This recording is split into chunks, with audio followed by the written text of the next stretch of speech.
Hello, everyone. Welcome to Lady Arcader's Showcase. I hope everybody's having a great day. Right now, we just have a few announcements. First up, we are still looking for some holiday showcases. So if anybody runs any holiday-themed games or wants to show a game off and it seems to have some snow levels or some holiday tilt, you are welcome to submit that. We would love it. We do have coming up on Sunday a chiptune showcase that we are very excited to show off. I hope everybody comes and watches.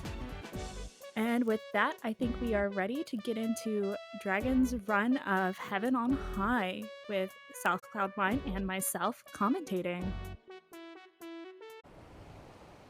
Hello. Hi. Hello. Hi. I was listening and I was like, oh, I should count to 5. Has it been 5? And then I went, oh, it's been over 5. When do I say something? Hello. My name is dragoR1n. I play this game entirely too much, and I'm going to be showcasing me learning some more of Heaven on High in Final Fantasy XIV. Joining me for commentary and to ask lots of questions, which I greatly encourage, are Quartz and selcouthmind. If you both would like to say a little bit about yourselves while I instance into the dungeon. Sel, would you like to go first?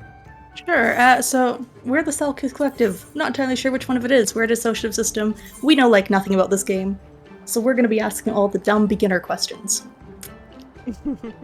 Remember, there are no dumb questions. No, there's really not. This game is very... This game starts off very simple and gets very complex, especially when you're running single instant stuff. But with that said, I'm Quartz. I've been playing this game for a little bit under a year now, and I know a little bit about it, so I'm here to help keep things rolling, and I'm excited. This is a showcase I've been looking forward to. Absolutely. Also, I would like everybody in the chat to wish a very, very happy birthday to Quartz. It is her birthday. Do it, or I'm going to be very upset and I will cry on stream. Thank you. All right. I'm going to hit yes, enter with a fixed party, and he's going to ask me if I want to enter alone. We're going to hit yes, floor 1.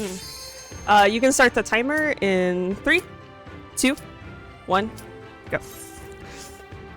So this is Heaven on High. Heaven on High is a deep dungeon inside of Final Fantasy XIV. It is one of 2 deep dungeons. The other is Palace of the Dead. This one is themed after the 3rd expansion, Stormblood, and it is a giant place. There is a lot to see and there is a lot to do. The basics of this is I am in here solo because I want to get to floor 100. I'm not going to do that tonight. We're just going to practice because this is a practice session because I'm baby. So, in this game, you can bring in any kind of class you want. I've brought Dancer because I find Dancer to be a little challenging, but also I think it's really fun because it is a ranged class. And we're just going to do some stuff, and I'm going to let Critique and Cell ask questions as I go because there's a lot to do, so. I will say that it's really interesting to see other people's HUD layout. I play on computer. My brother, who plays in the same room as me, plays on PS4. So, the difference between my layout, his layout, and your layout is very interesting because I have not nearly as many as that buttons on screens. I have a different HUD layout actually that has a lot less buttons on it, but I just kind of like having this. This is like my normal everyday. I use a bunch of these emotes and food and markers for when I'm in raid and all my classes that I normally use. I do have a less messy one that I turn on when I do raid that hides everything for me. Mm-hmm. Because nothing sucks worse than when you're trying to hit a button over here and then you hit the wrong thing. And actually, we can just do this. It's in here somewhere. Oh, here it is. This is my normal raid one, just has the food and markers and emotes and it's a little less messy, but yeah. One thing I will say, when you first pick up the game, there's a lot of information that's thrown at you, just because there's so much that you do need to know at any one point. It's important to know and learn that the HUD is completely and fully customizable. If you don't like an element, you don't want to see the map for some reason, you can take it off. Now, I don't know why you wouldn't want to see the map, but You do you. I'm not here to judge. Okay, so our first lesson of deep dungeons, my friends, is walk along the walls, because I just hit an innervation trap, and innervation is bad. Innervation makes me take more damage and deal less damage. So the cool thing about these deep dungeons are, you have traps in the floor, and you can't see them. You can't see them unless you use one of the palm enders over here on the side, so like sight alone. It shows you the map and all the traps and stuff on the floor. There's another one that gets rid of all the traps on the floor, which is the palm ender that goes right here.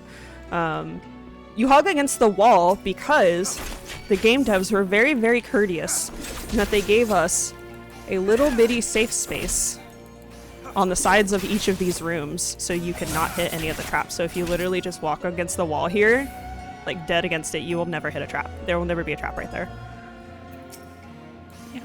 Some of the traps are really punishing. Some turn you into an otter. Yes. Some make it so you can't use any weapon skills or abilities for a minute. And if you have something aggroed, there's limited ways to heal in the game. There's potions, which are items, and they have, I think, a global minute cooldown across all of them. And then there's, of course, like healing abilities. So healers have like, they can remove debuffs and they can heal based off a certain amount. Varen is playing as a dancer, which does have a 1 healing ability. Do you have that unlocked at this level? Yes, it is curing malts. Yes. It is this button right here. Curing malts right here. But if you have hit a trap and your abilities aren't, you can't use them, you can't use curing malts, you're taking damage, you're just on a timer to hopefully... These deep dungeons are difficult. They are. That is a gold one. Okay. So that is correct. There are a few exceptions to too far away. There we go.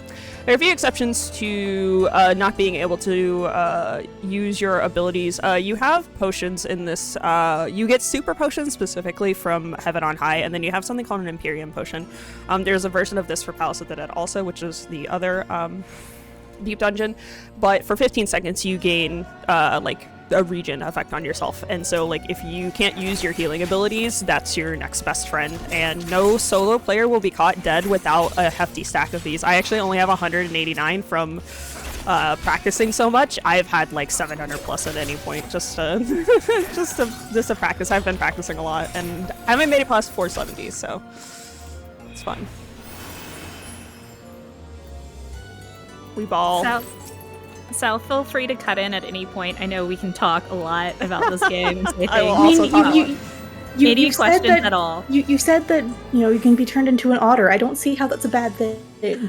Well, you're cute, but you can't do anything. Yeah, so you can't use any of your abilities. All you can do is run. So I can. You know what? Let's do this. We'll see if we can find one. That is not one. So when you reveal the traps on the floor here, they all have unique shapes to them. And you can come to learn the shapes over time, or you can just hit them and mess around and find out the hard way what each of these are. We do not want that one. I'm looking for an otter trap. I'm trying to see if I can find one to hit it. Why not show everybody how to... The otter is so cute. I love it. It is it. so cute. It is very, very cute. So the main point of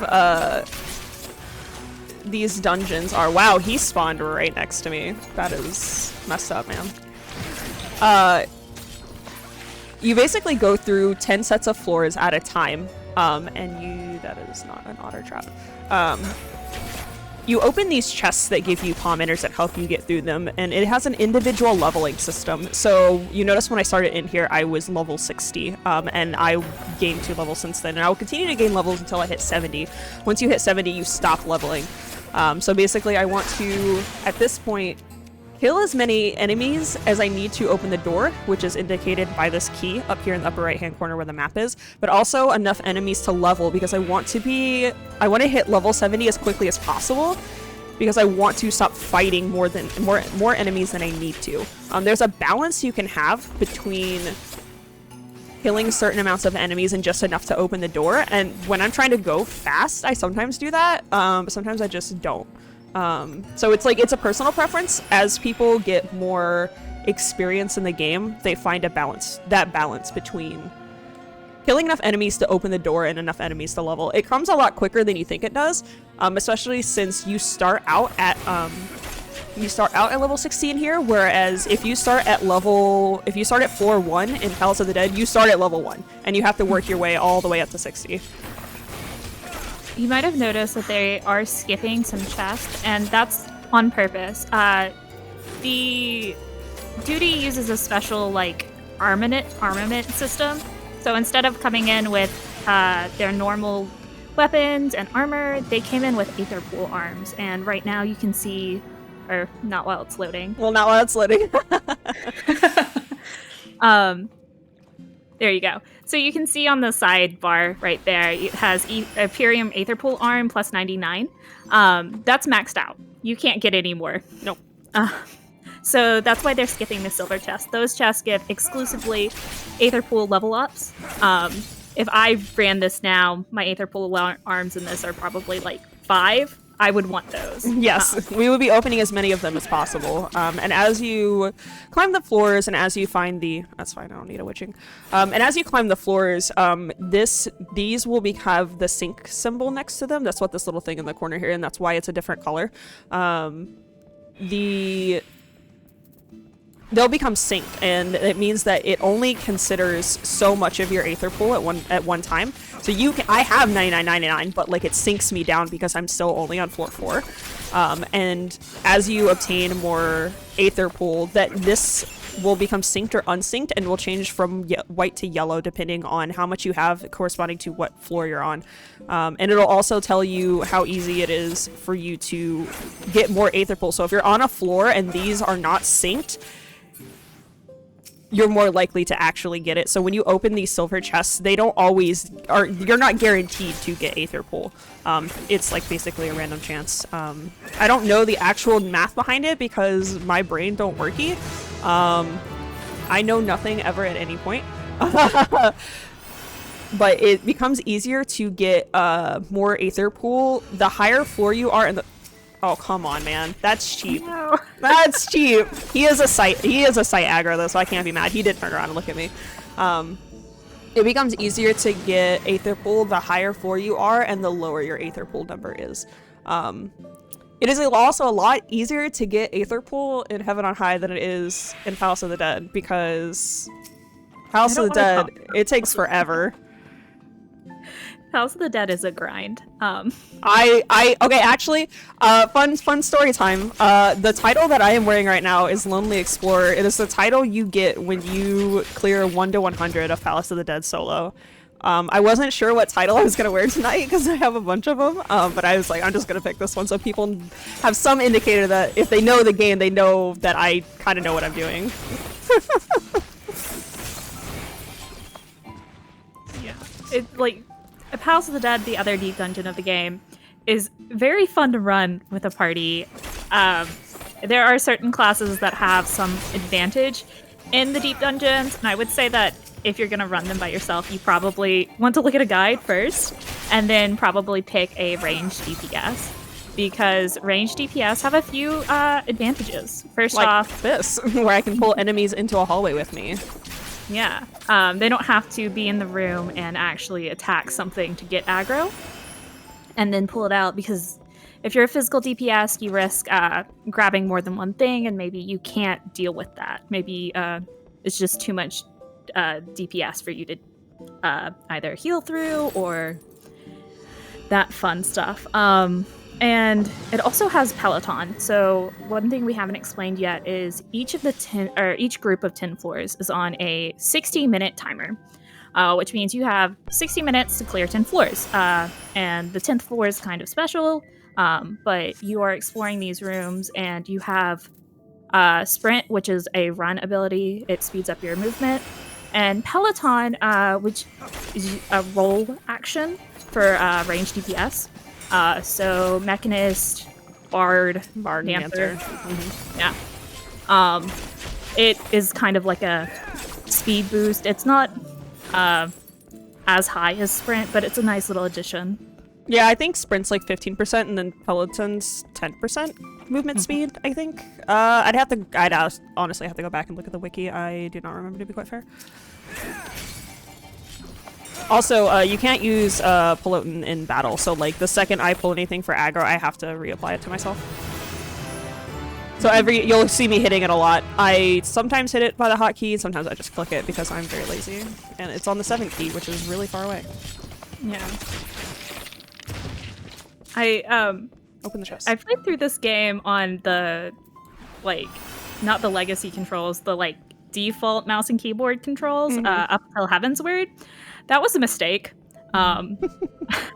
I was like, I don't understand why I'm not clearing this array despite, like, me knowing it and able to, like, turn out of things. Turns out I was basically using tank controls for about 80 hours. Oh, no. So, funny you say that.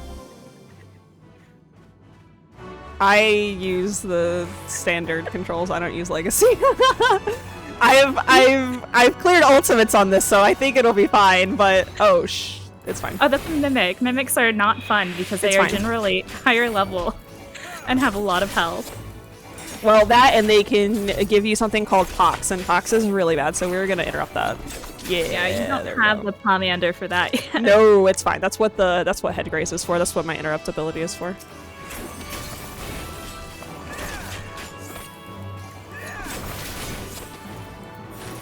Yeah. Pomander Purity, which is the one that I just mentioned, it removes the Pox status. It goes over here, but we do not have one. So we mentioned a little bit about Pomanders earlier, and as I'm starting to pick up more of them, I'll probably show a few of them off as we go.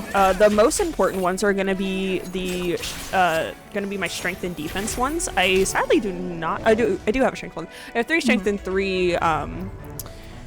3 strength and 3 steel, which basically up my strength and up my defense. Basically, I pop them as I go into boss battles on lower floors. I don't really need them right now because the enemies are still really easy, and I have a full Aether pool.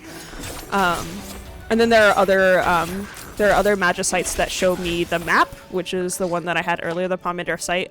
There's also the Pomander safety. This one gets rid of all of the traps on the floor. Intuition shows me the Accursed Hoard, which is a little bonus treasure system in this game that if you stand on top of the Accursed Hoard, it pulls out a chest. And it gives you a sack that corresponds in color to the floor that you picked it up from. So that would be bronze down here. It would be silver from 30 or 40 plus to 60 or 70, and then I think gold's drop from 70 to 100, I believe. I could be wrong. I don't exactly remember. I haven't actually bothered to really pick up sacks that often, like when playing by myself. I normally, like, if I'm gonna farm shards for my I'm gonna farm shards to exchange for the Imperium potions, which come from chests. I usually go with a party. I don't go by myself, because that gets me killed, and that's not good. Yeah, you don't want to use them while you're grinding for them. Yes. Yep. I saw one of the eye symbols. If I see it again, I'll explain it. So Final Fantasy XIV is really interesting. I'm sure a lot of MMOs are like this in that it has like its own language to convey to the player what a mob is about to do before it even attacks.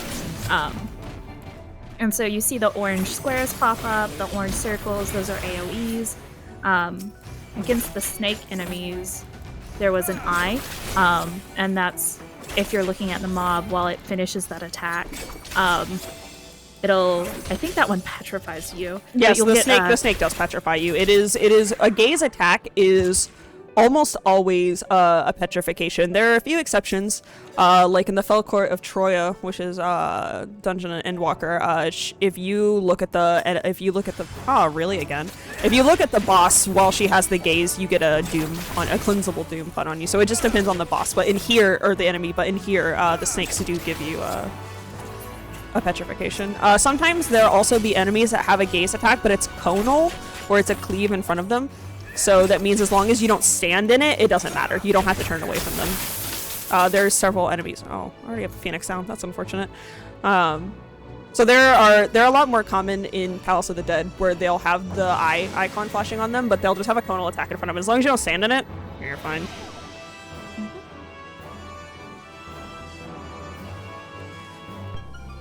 We've gotten to the point, oh, auto heal disabled. We ran into a negative effect on the floor. That means anytime they get attacked, they will take damage and they will not heal until they use a potion or a heal spell or skill. Which is fine, because he just dropped us another max potion. Yay. I have tons of potions.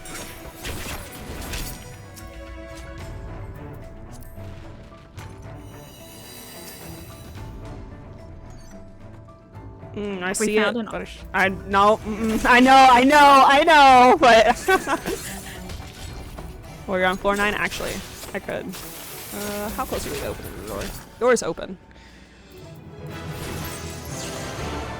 I am now an otter. Look how cute I am. Oh, you may perceive me. You may perceive me now.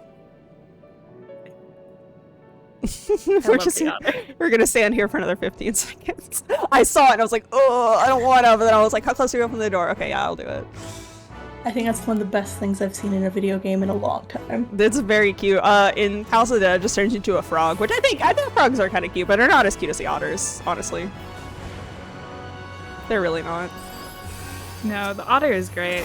And there's a minion, actually. I can't remember how you get it. Somebody, like, just gave it to me. But it's adorable. You can have it follow you around.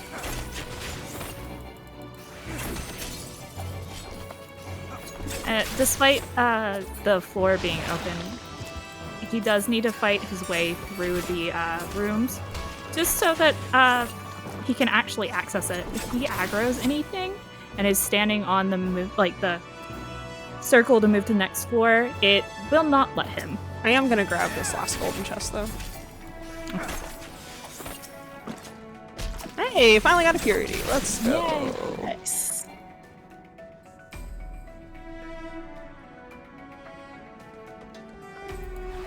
It would help if I hit floating.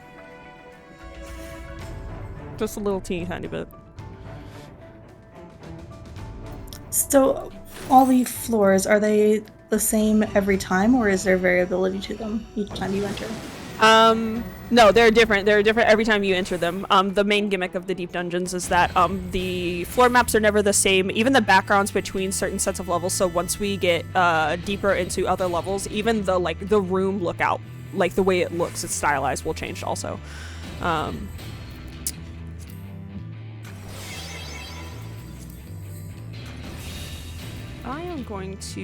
I do not have text up, so we're just gonna do...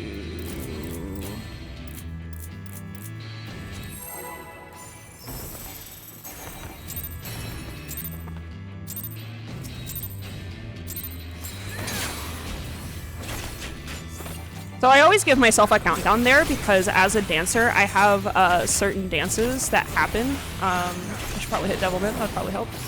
Yeah. That are timed, and it helps me keep the rhythm of the time that I need to use them again if I give myself a personal countdown. Yeah. We haven't explained Dancer very much. No, at all. Like, I don't think at all, honestly. Dancer's a unique class in that a lot of its skills are kind of RNG based. Like, you have the buff, I can't remember what it's called. The what? Is it Standard Step? Yeah, Standard Step and Technical Step. Standard Step is the dance that I've done that has the timer down here in the corner. And so when you pop that, you have like a little, like 10 seconds or whatever to complete the steps that the gauge shows you, and then end with a finisher kind of. And then you get the buff for however long. It's like a minute. Mm-hmm. It is 60 seconds. And then there's the other one, which is Technical Stuff. Yes. Yeah? Technical Stuff you unlock at 70. Yeah. It's the blue bar, or it's the blue icon next to the standard step. Yeah, it's my shift 2 key. Yeah. Instead of being 2 steps, it is 5. Yeah, well, four? it's 4 and then it's finisher. So you hit technical step, you do the 4 dances, and then you finish it. So it's 5 buttons to hit, but it's 4 dances. It's So all whenever 4 you- dances randomized. Yeah. Whenever you hit either of those 2 buttons, all of your weapon skills change into one of 4 icons, which are the different steps of the dance. You do them in the order that the gauge shows you, and then you get a buff based off of how close you did it to the gauge, how the gauge showed you. I can't remember the numbers that they max out on, but it's nice. Dancer is really fun. There's also the fourfold feather gauge, and you get feathers by just attacking and using your weapon skills. I don't know the percentage of getting feathers. I don't know either. It's basically proximity. Like, Dancer relies a lot on getting these feather procs. You'll see me pretty much just using them as I get them because there's not really any bosses, and I really won't be hitting, I won't be using Devilment, which is my personal buff. So each class in Final Fantasy XIV has some sort of buff, whether it is purely personal, like Wildfire for Machinist, or Devilment, which applies to myself and my dance partner if I were to have a dance partner, that ups your DPS that I hit at the beginning of the boss on the previous floor on 410. I won't be hitting that really ever, so I pretty much will just be using my feathers as they come up.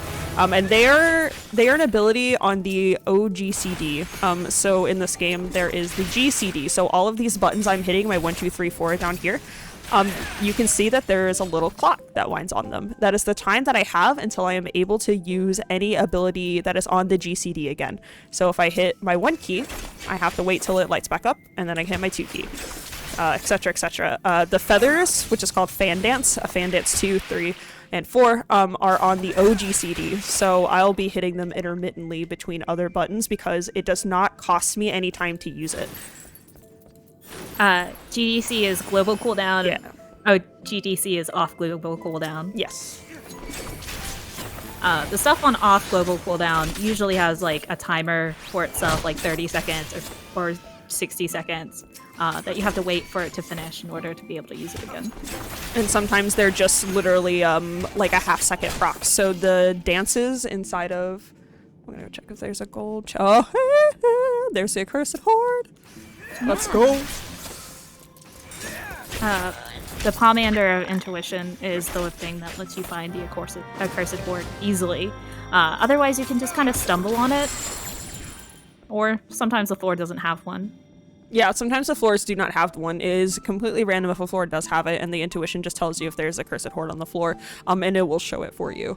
If you use a Pomander of Intuition, it stays active for you until you find a floor that has an Accursed Horde. So if I use the Pomander and there wasn't one on this floor, it would stay active in the... once it loads back in.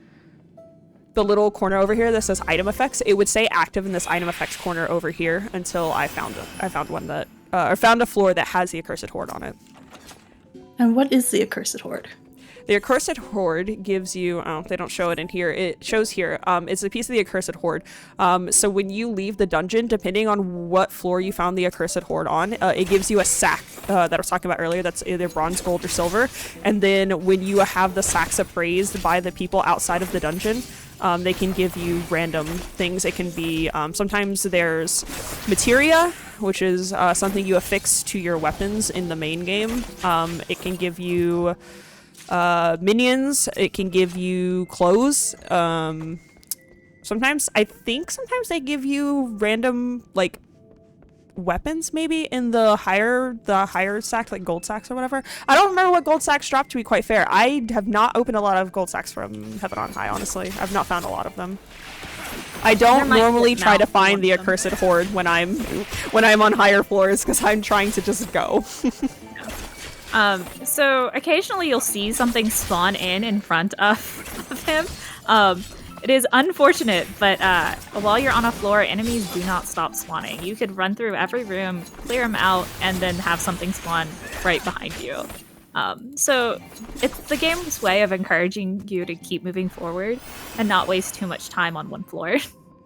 Yes, and another way to be like, hey, it looks like you don't have enough enemies to clear this, but in reality you do. They're spawning. So there are sometimes you can get floors that are very, very, very short, and you have to, by the time you walk through the 3 or 4 rooms that it has, the enemies in the first room will have already respawned, and they're the last enemy you need to open the door. Oh, that was the last one. You need to open the door. Woohoo! I was not paying attention. Yay. I was like, this is a short floor, and I was looking for enemies. I was like, no, it's not open yet.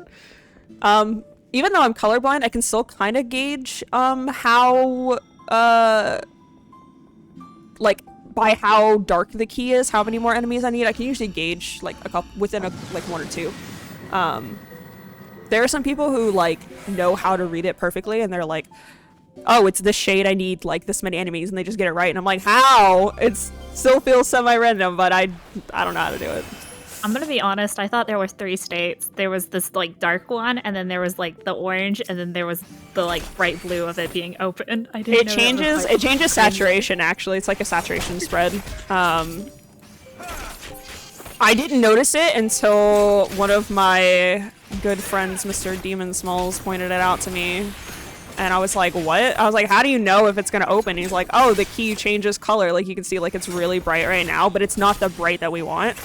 It'll change from this to a dark orange to a light orange to, like, a yellow and then to blue when it's open. That is a silver chest.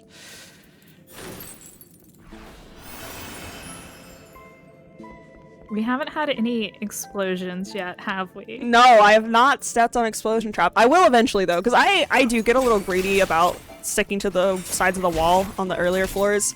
Because I have so many potions and I've done this so many times that, like, I do get a little clumsy. It has killed me before. I'm not gonna, like, get super bad about it, but you will see me not hugging the wall and not respecting. It is open. Oh, it looks like we have another negative effect on this floor. You can't use any items. Yep. I didn't even notice. Yep, so unless I had the Palmander that cleanses all of the stuff from, all the bad effects of the floor, I can't use any of my potions, I can't use any of my food, I can't even eat a food, even though I'm not going to eat a food, but... Yeah, the Palmander of Serenity. Yeah. Which I actually probably should eat a food, because at least a vitality boost would give me a little more health, but, you know... It's what, like, 8% maybe? I don't know. I don't know what food you're running. 10. I'm gonna do potage. It's 10%, so there's a little bit of health. That's not too bad. That is silver. That's gold. Okay. It takes me a second. It's sometimes really hard for me to tell the difference between the... Yo, Palmander of Raising. So that's really nice to have in your back pocket, especially when you get in the later levels. This is a Palmander that specifically, when you die, will raise you once. It is kind of like a re-raiser that you get in the Bojin Southern Front. They have re-raiser items, so we have re-raiser items in here that are kind of similar, except for there are really hard to find. Yo, the patrols are wild today. Wow, everybody's in this hallway. Yeah, apparently. I guess so. We don't like patrols. Patrols are usually higher level enemies that can do a bit of damage. They're also kind of beefy. Yo, what in the world is going on? Right away. I guess it's a good thing you ate that food. They know. They know. They know. They just know. Correct me if I'm wrong, but I don't think you get any other stat boosts from the food. It's just the vitality, right? I do believe so. I think because the food, when you eat food in this game, it gives you a certain amount of stats, which this one's determination, vitality, and crit.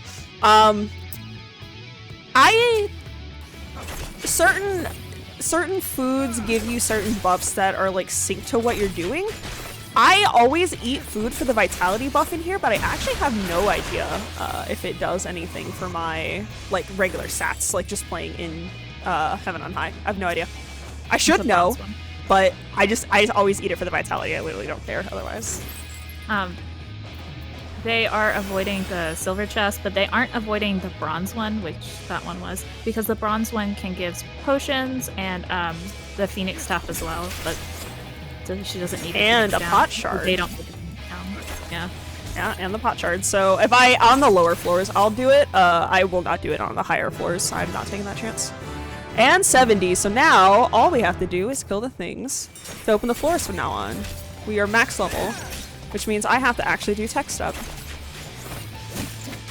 Oh, come on. Alright. Turn around.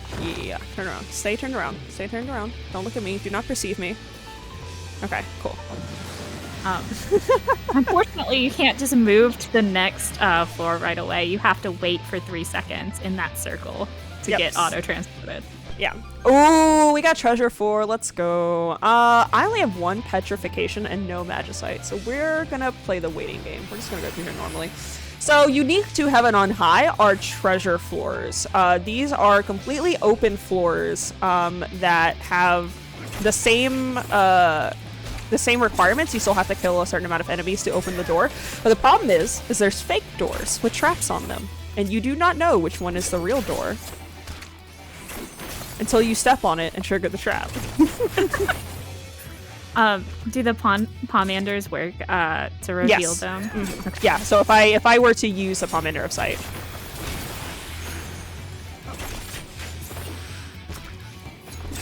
Oh, one thing about the pomanders is you can't just stock up on them.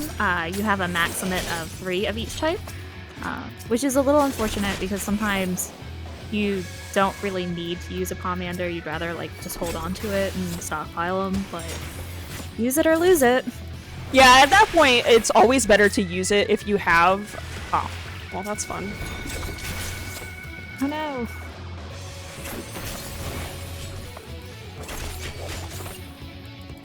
That's not a problem. I still have my interrupts. Now, if I had gotten a second one and it was staring at me, I would be a little scared. Well, you also have some pomanders of purity, so you're not okay for super worried about it. I don't like it when they group up like that. Not a big fan of it either. Are you fine? No. It's fine. I like always hit at least 1 trap in every treasure floor. Same rules apply. Hug the wall. Don't get hit. But oh, okay. Well, it refreshed my timer. That's lovely. I love this game. Very good video game, by the way. If you didn't know, Final Fantasy XIV has a free trial in which you can play all the way up to level 70 or 60. Sorry, with no restrictions. 60. Yeah, 60. Hey, look, I'm including the award-winning Heavensward expansion. Yeah. Which is, it is award-winning for a reason. It's a very good expansion. Also, play Dark Knight. Dark Knight has the best story in the game, and I will take no questions at this time. I just leveled my Dark Knight all the way up to 80, and I cried. It's very good, isn't it? It's very good. Very big fan. I'm trying to convince everybody I know who plays it to play the Dark Knight storyline. Alright, turn around, dude. Come on, turn around. Turn around. Turn around. Don't perceive us. Stop perceiving us. He wants to. Alright, he's not turning around. Unfortunate. Okay, this is not a trap beacon. It would have gone off if it was. Whee! We did it! I probably should have honestly at that point used the sight because it took forever. It's fine though. It's okay. If I hit another treasure 4, I'll just use the sight. It's fine.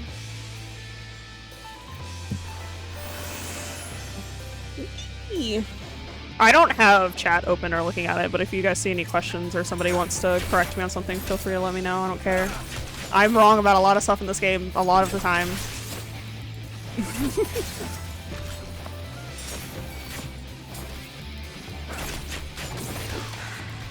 Alright, chat. Did you know that the critically acclaimed MMORPG Final Fantasy XIV has a free trial, including the entirety of Realm Reborn and the award-winning Heavensward expansion up to level 60 with no restrictions on playtime? Sign up and enjoy Eorza today. I love Eorza. There we go. Big fan. You should play this game. I've started playing fairly recently, and I have sunk in so many hours into it. It is so good. It's really one of those games that once you start playing, it's hard to put down.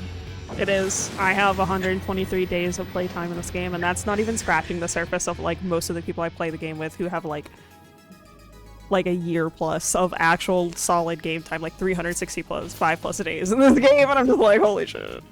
We talked to someone today, and they were talking about their Final Fantasy experience and how it was a fishing simulator. If you want to fish, yeah, fishing sim. you could go fish. There's even ocean voyages to go and go fish on. Yeah, exactly.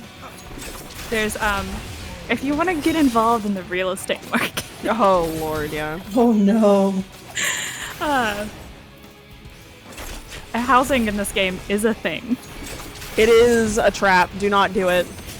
I will make a lot of money off of you selling stuff, but don't do it. It's a trap. Where's the chest in this room? Is it in the hallway? No, it's in the corner. I'm just blind.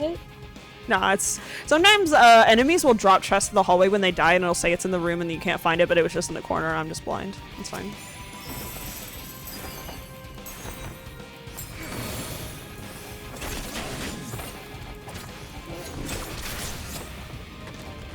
You got any more questions, Sal?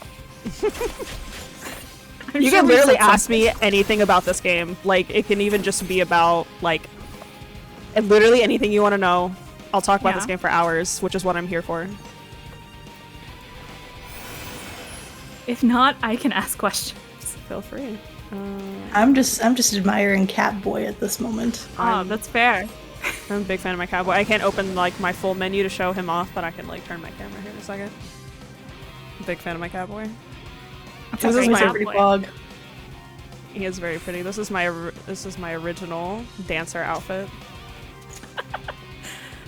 I have the Manderville gear on my dancer. He's just so pretty. Look at the way he flexes his arm. Like, oh, so good. Mm-hmm. Big fan. I used to be a Lalafell, actually. I started this game as a Lalafell, and then earlier this year, I think in like March or so, I think it was not too long after I built my current computer, I changed to a Catboy because all the outfits I wanted to wear didn't look good on Lalafells, and I was like, I'm gonna be a Catboy. I'm just gonna, you know what? I'm just gonna take the dive. I'm gonna...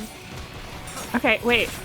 I see something in chat that I need to pose to you. Okay. Final Fantasy Catboys versus Xenoblade Catgirls. Okay. So that's like comparing apples and oranges. They're both fruit and they're both delicious, but some people got allergies and some people just have preferences, you know? Like, you're allowed to like both. I, for one, am down for both, you know? Like, and I also like to pose to you that there are cat girls in this game. So I'm like a cat girl. I'm not a cat girl because I do not want to be a cat girl, but there are cat girls in this game. You can be a female Makote, which is the race that I am. Yeah. That is a thing. Bunny boy and bunny girl. Yeah. I was gonna say, you can be a bunny, can't you? You can also be a lizard person. You can be an Ara. You could just be a person if you want. Yeah, you can be a hire. Yeah. Don't stand in it. Okay, or just stand in it. Okay, I thought he was gonna die. I didn't move because I thought he was gonna die. That's my bad. Oh, it happens. Yeah, that's fine. Well. Open the chest. He also dashed into that wall a few times. Dancer has a special ability. What is it? En avant. Yeah. Is it 2 charges or 3 at this point? It is only 2 at this point. Okay. It's 3 at 90 or 80, one of the 2. I might be thinking of PvP. You do eventually get 3 charges of En avant, but you start with 1, and then you get 2 at 70, and then I think you get the third one at 90. I want to say you get a third one at like anywhere from 85 to 90. I basically learned Dancer because somebody I play with was like, I really love Dancer and it's great, and I said, okay, I'll learn it, and I play it in here because I think it's, I'm not gonna bother coming back for that either. I think it's fun and challenging, but I actually like playing Machinist better, which is actually what I got my Palace of the Dead 1 to 100 clear on, was Machinist. I basically unlocked the class, spent 3 days with it, and then immediately got my 1 to 100 clear like 3 days after I learned it. Please click on him, thank you. Machinist is really fun, especially in Palace of the Dead, because Oh, it's so cracked in Palace of the Dead. It is like it is the choice of class in there. Like, almost, if you go to speedrun.com and look at the Final Fantasy XIV leaderboard, almost all of the Palace of the Dead 1 to 50, 1 to 100, and 1 to 200 runs are all Machinist. Like, almost all of them. I think 2 of them are Summoner, but I think every other one is Machinist. That's really interesting because I don't think of Summoner as a quick class. I think of it as a kind of slow class. It's powerful at 60 is what it is. It's powerful at 60 and 70. So there are classes that, just based on when they came out and what abilities they have at certain levels, are better than others. I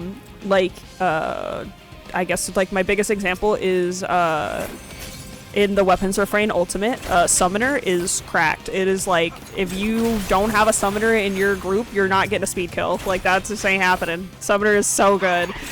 I say it ain't happening. I mean, it is still possible. No. You can get speed kills without Summoners, but they are just so powerful. You give them Dance Partner, and they just go brrr, and they out DPS people by like 2 to 3k. It's ridiculous. Once it gets its level 70 skill, you really notice a change. Summoner is my first class. I've leveled up quite a few classes, but Summoner is the one that, other than Astrologian, I keep coming back to. It's really fun. You get cute, like, summons. And you can change what they look like if you want to. But it's interesting in Shadowbringers. Pet size all large, you cowards. Truly. Turn your pet size to all large. If you don't, you're not playing the game right. Be blinded by Titan. That's another thing. If you have a hard time following what's going on in the battle, because there are different duties with a different amount of players. There's the normal dungeons with 4 people. There are... You can change pet size. Yeah. I'm not quite sure where that setting is, but you can. I didn't want to fight all of them. I just use a petrification. I'm very lazy. It was the last floor. I really shouldn't have, but I did it anyway. But yeah, if you have a hard time following what's going on in the Alliance raids, which are the 24-man duties, you can turn off other people's effects and just leave yours on. So you can see the floor more clearly and see where it's safe to stand and where it's not.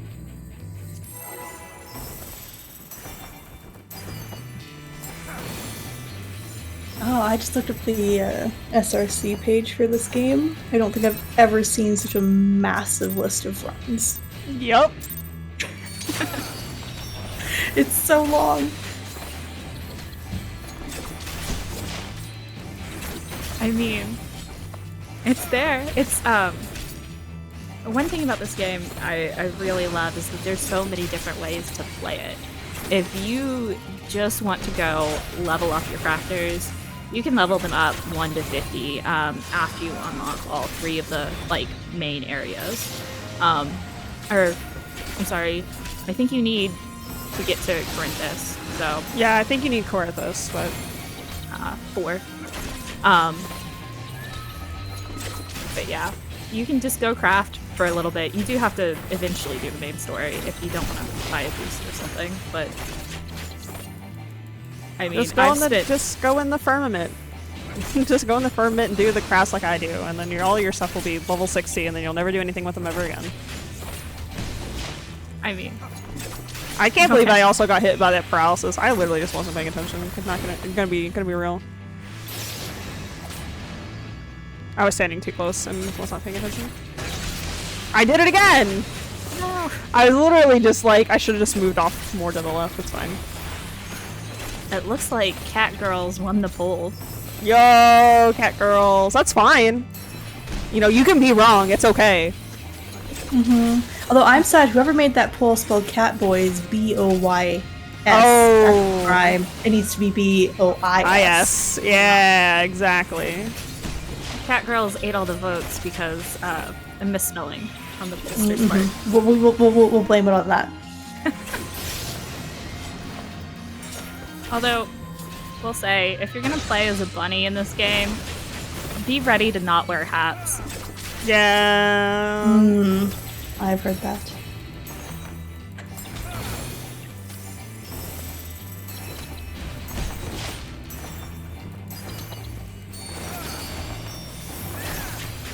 I was gonna stun on him. I didn't have to do that. He was gonna die anyway, but it was just really funny.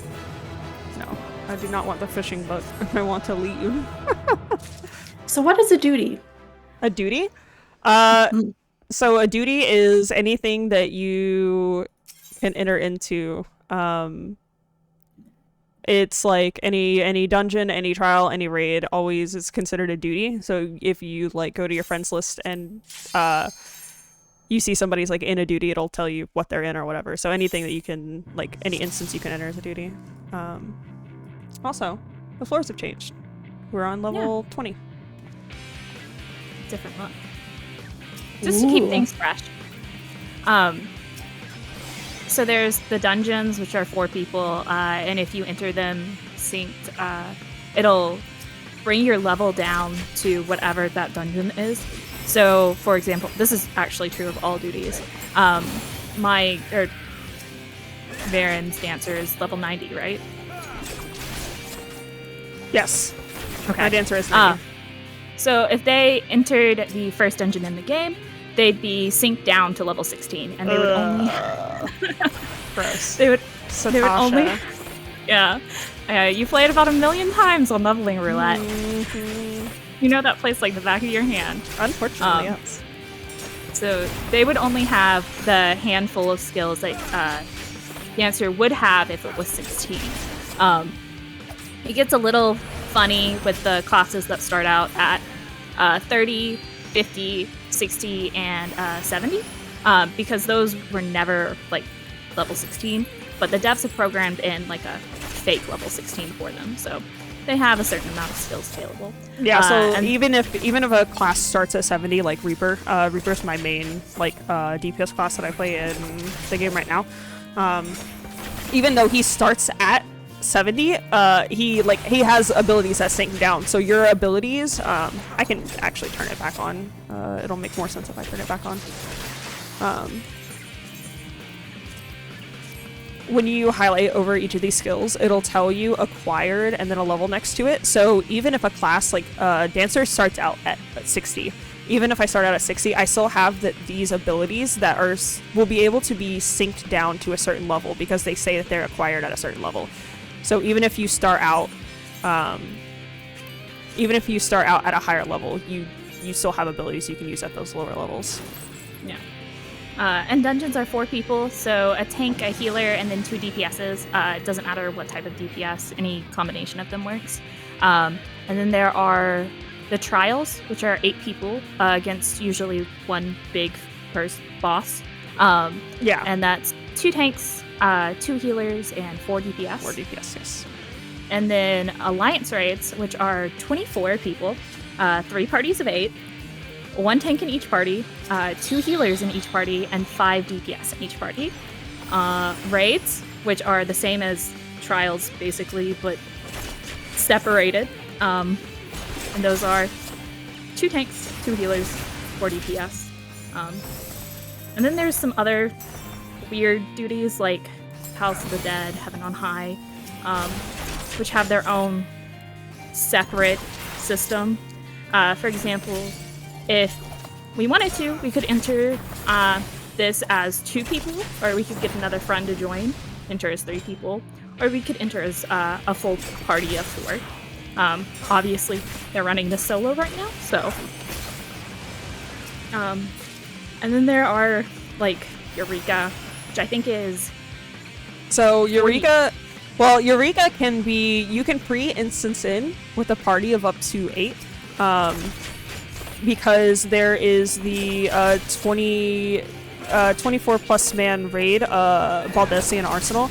There's also the same in Zadnor. You have the Dalriada and whatever the one in the actual Boja is, not the one in Zadnor. Castrum? Yeah, Castrum Lactus Latore. So you can instance in with parties of 8 because there are instances in the game that require more than 8 people, or at least would like you to have more than 8 people. But you can literally go into Eureka or Boja by yourself, or you can bring 2 people, 3 people, 4 people, whatever. It literally doesn't matter, and you can bring in any job you want. It doesn't have to Except be. for crafters and Yeah, you get. Well, those aren't jobs. Those are disciples of the Hand and Land. So they're not considered jobs. They're they're crafters and gatherers, or they're considered completely different, so you can't instance into anything. You also cannot instance in as a blue mage, which is a custom job that is restricted in which it can go into certain things. So it can go into certain dungeons, trials, and raids, but you can't bring it into Boja or Zadnor. You can't bring it into Palace of the Dead. You can't bring it into Heaven on High. The cowards won't let us. Unfortunately. It would be way too powerful. Blue Mage is a really interesting case because it's capped at level 70 right now. Yes. We're hopefully be getting up to 80 cap soon before the end of the X pack, but we'll see. It has like a spell list that you have to fill out yourself. So you have to go fight enemies, see the enemy do a spell, and then learn it yourself. And yes, but you have to be alive at the end of it. You can't just die. Unfortunately for some of us. And there's a chance that you learn it and a chance that you don't, but that is not necessarily true. So you have 100% chance of learning a spell inside of a dungeon or trial as long as you are playing it synced. So you head in as intended. You basically get a full pre-made party and go in. You are not guaranteed a chance to get it if you are heading in unsynced, which means you head in at straight level 70, especially if it's like a 50 or 60 dungeon. Oh, landmine! No. You hate to see it. It's fine. The overworld spells are the ones that you don't have a guarantee to get, that are just always the random like 70% chance or whatever number it is. But for dungeons and raids, you have 100% as long as it's synced, which makes it more challenging because you're synced to that level instead of cheesing it at a higher health. We're gonna check this chest and leave. Ooh, flight. Don't mind if I do. That's the one that decreases enemies on the next floor, right? Yep. Okay. And considering I'm already level 70, it's very good. Yeah. We're just clearing floors now. We aren't pretty trying much to get anything. Maybe some more Pondmanders if we need them. Here and there, I have a pretty healthy spread of all the really important ones. I would like another Petrification and or some Magicite. Magicites can drop from the bronze chest, I believe. No. Abilities unavailable. Items unavailable. This game said, hey, I heard you're having a good time. What if you just... Oh my god, I'm sorry, what? You don't have one of Serenity I either. don't have a Serenity.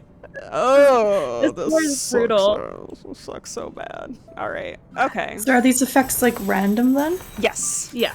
Okay. It is completely random when it happens. So the gloom's the worst one. I can deal with the other two. I don't like gloom. So gloom basically makes enemies stronger and makes you deal less damage to them.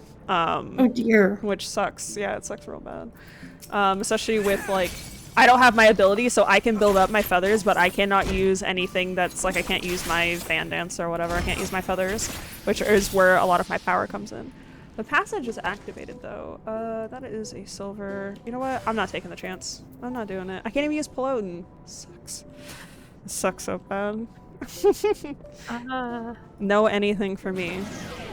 It's fine. We're leaving. It doesn't matter. It does not matter. I'm leaving.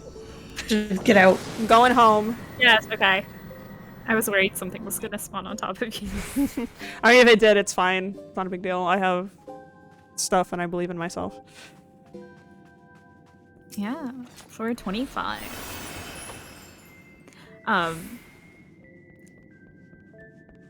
we mentioned Blue Mage and its synced abilities.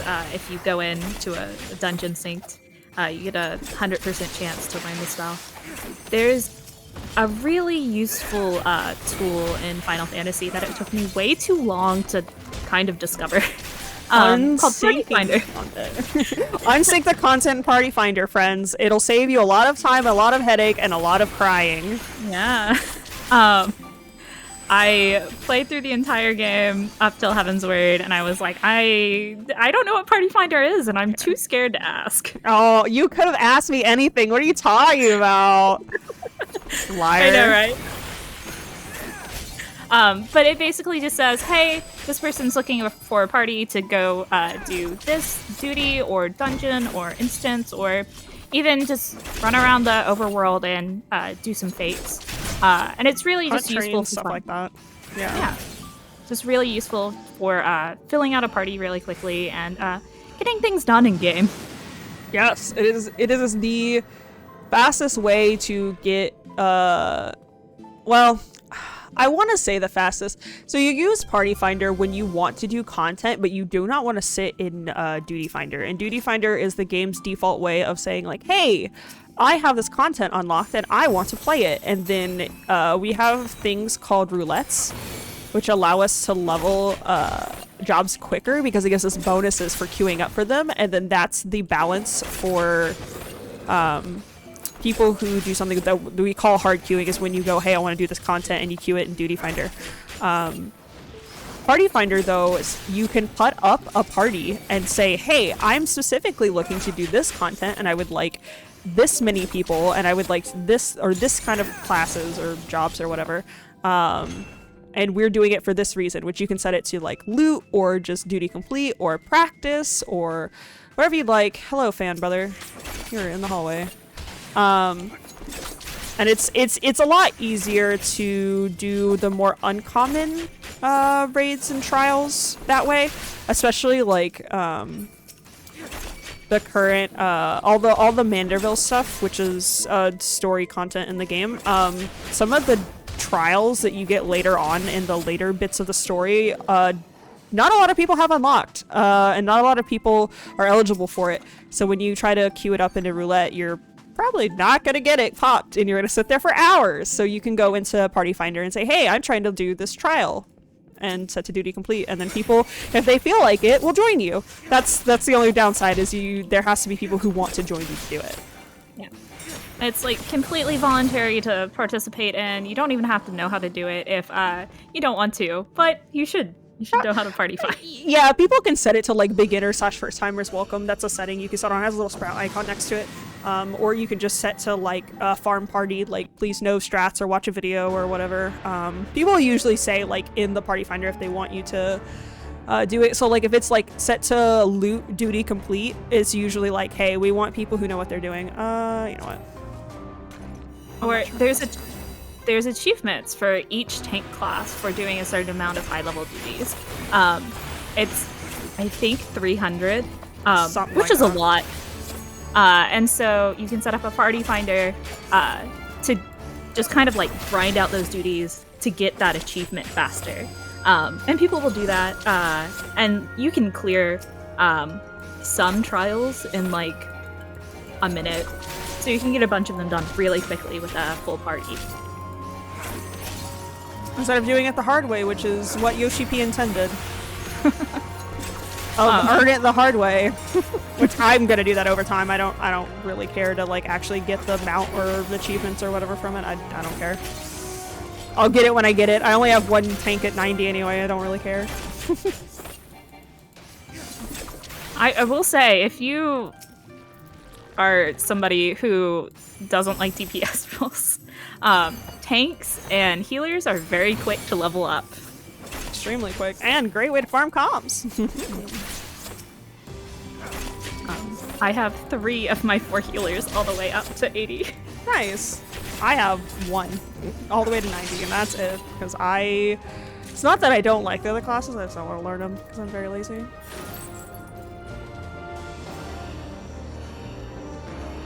I mean, that is technically correct. So everybody is a DPS. I have chat open finally. So everybody is a DPS. That is absolutely correct. So in this game, we have a motto that is nothing can kill you if it's dead, and everybody needs to do damage. Did I get another Yeah. I was ready for you to finish to 6. I was looking down at my phone to look at chat, so I was like not paying attention. Everyone's a DPS. I'm pissed about this. This is, and they're all silver chests. So I guess I'm getting screwed.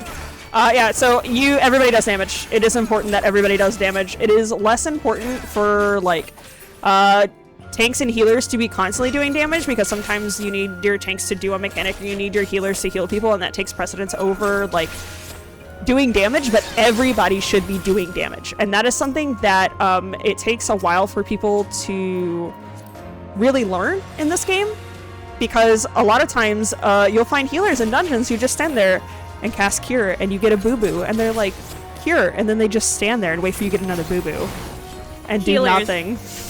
I love you. Please but help. Just because they're off by 1 HP does not mean they need a heal. Yeah, exactly. When they're Please in danger help of us. dying. Okay, passage is activated. I can get out of here wherever it is over here. Okay. Always be casting. ABC is very good. Always be casting. Hi, Osborne. Thank you. I'm doing all right. I got 2 treasure floors. If I get a 3rd one, I'm gonna cry. Oh, thank God. No. It's fine. But like, as a I play ultimates as a healer. I'll eventually clear them as a DPS or tank. Not anytime soon. I like healing them too much. I still like my damage is still important. Like my damage is basically like the maybe like 8% total of the boss's health I'll do is basically like the tipping point between us clearing or not. Like, because I need to be doing damage. Like, my damage contributes to the raid, and nothing can kill you if it's already dead. Also, DPS, if you know the mechanics, you make the healer's life easier. Oh. Same for you tanks. Please know the mechanics for the love of God. Please learn the mechanics. Please. I mean, like, Free me from I'm this not- hell. I'm not telling you to not go in blind, because experiencing a duty the first time is always interesting and fun, but... If you have it set in your settings that you do not view previously viewed cutscenes, and I see you instance into something, and you do not have that viewing cutscene thing on, I expect that you have some semblance of knowing what the frick you're doing. Please do something. If you see a glowing puddle of crap on the floor underneath you, don't stand in it, please. Please spare me. Jokai just has like really good everything about this game. They're one of my favorite 14 personalities, honestly. Like, big fan. And who is also another one who plays Black Mage, who I watch a lot of Black Mage guides for. Very good. Level 30, floor 40, 30. I can speak. So is every 10th floor like a boss of sorts? Yes. 1 through 9 of any floor is just the dungeon, and then every 10 floors is always the boss. So this guy has something unique to him that he will stand in the middle of the arena, and he'll put thunderclouds out, and he's gonna do a slam. So I need to stand underneath one of the thunderclouds to clear it, to make the cloud dissipate. So when the thunderclouds go to thunder, they won't hurt me. So that's like the only interesting thing that's honestly gonna happen here.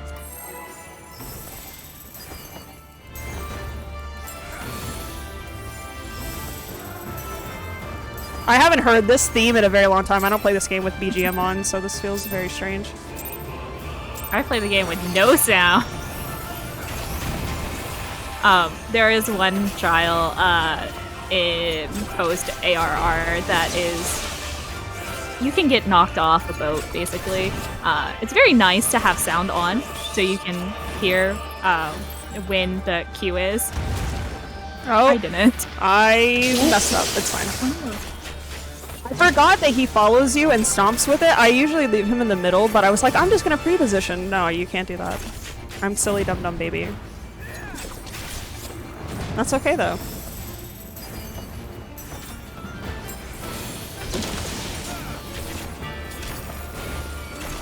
Would you say these bosses are harder than the House of the Dead bosses? They all have their gimmicks. They're all a little different from each other. I think it just really honestly depends on... Please use the potion, thank you. I think it just really depends on what class you're playing as, because some of them I find a little bit harder than others on a ranged versus like a melee. Because I've done Palace of the Dead on Reaper also. I think the highest I've gotten is like 60 or 70.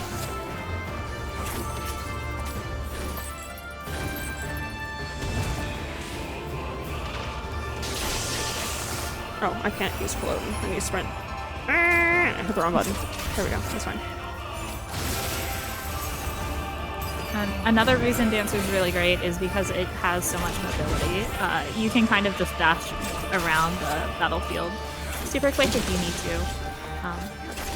I thought I'd kill this guy faster, and I probably should have saved some of my feathers, but that's fine. It's not a big deal. Croc City, baby. It took me a second to find his health bar on the screen. Sorry? It took me a second to find the health bar. I keep mine at the top, so I was like, where is it? I keep mine at the bottom because I also have mine highlighted under my name, which is right above my character, so I just keep it down at the bottom. I don't really care. I will do my burst after he does his stomp. Where are you gonna stomp, buddy? Right here? Okay.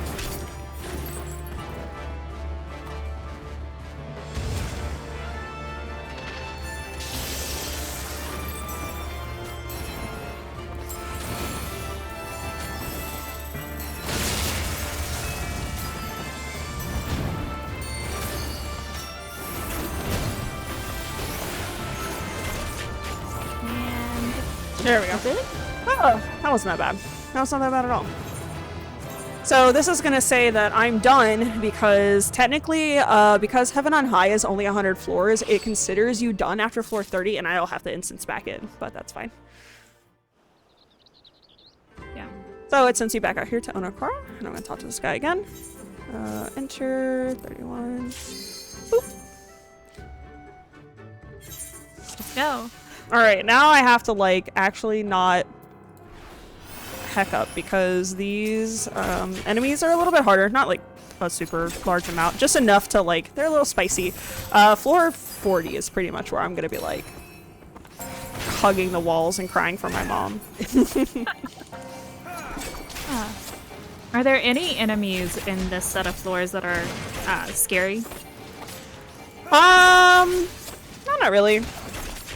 I think they're called the Vanyas. They're the crystal ones that we saw on the last set of floors. I think they're still here, and they, some of the enemies have a unique thing to them where they can target you across several rooms to do, like, AoEs or attacks on you, even if they're not in your line of sight. And that's the scary part about some of these, that is a bronze chest. That's the scary part about some of these floors is the random AoE attacks like that. Oh. Yep. Okay, the hornbills do it on this floor, but yeah, they do that. Where they can, if you're in a tight hallway, you see a patrol behind you and you have one in front of you and they just do the AoE and then the whole hallway is filled and then you're just like, you might have the single pixel of safe space. So another thing about this game that, like, a lot of people don't actually realize until you either use tools that are illegal, don't use them, and so Yoshi P won't ban you, or you just, like, look up the information and see it. Your hitbox is a single pixel in the middle of your feet, so it is literally the center of my feet right here. Yeah. So when you go to stand in something, I can actually have my foot in it, my actual foot model, and it won't actually hurt me, because the pixel of my hitbox is not in it. And I have definitely narrowly avoided death like that several times. Being like, I know where my pixel is, you can't hurt me. Sometimes you can stand in AoEs without standing in AoEs as a treat. Yeah, your foot will be in it, but you won't actually, like, be in it. Your foot will be, but your hitbox is not. Ooh, holy moly. My partner just wanted behind me and scared me. I was like, ah!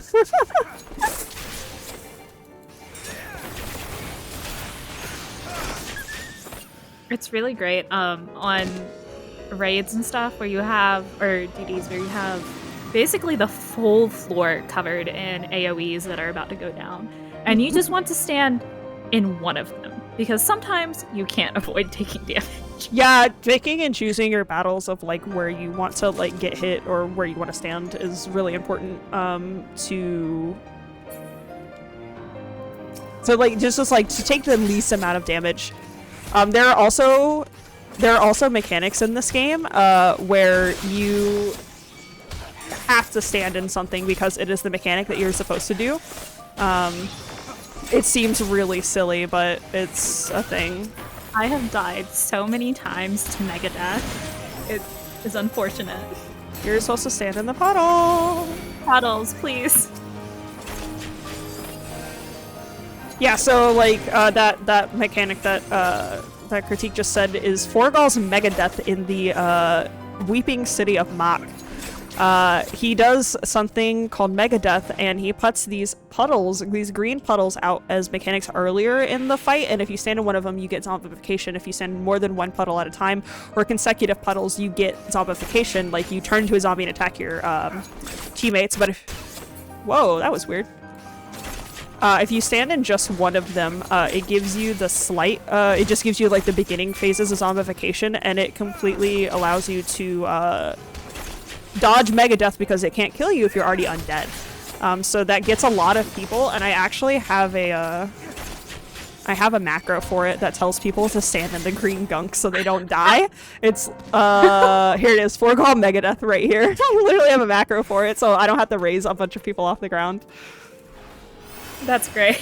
I need to set up some macros. Yeah, I have a bunch of these macros right here are literally all just raid mechanics, like alliance raid mechanics, so I don't have to like scrape a bunch of bodies off the floor. Because it, like, all of these are mechanics that like can put a lot of people down very quickly and make us have to restart the fight, and then I have to explain to people anyway, so I'm like, I might as well just explain to them at the forefront.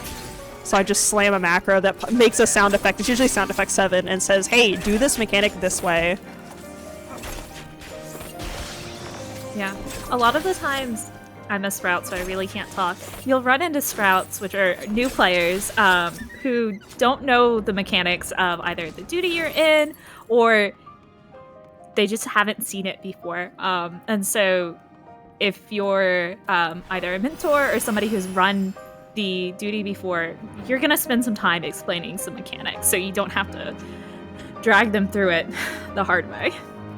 Yeah, and like that's the beauty of this game, is that like we have the alliance and party chats and stuff, so you can literally just tell somebody like, hey, like, here's how you do this thing so you don't die. Especially when you see them struggling to do it. Like, if you know how to do it, just help a brother out. Just literally tell him what to do. Be like, hey man, here's how you do this. Because honestly, like, sometimes there are even raids that I haven't seen in a million years. Like, there are Eden raids, which are the 4th raid series, that I haven't seen since I ran them the first time. I've literally only seen them once, so I go in and I'm like, I don't know what's going on here.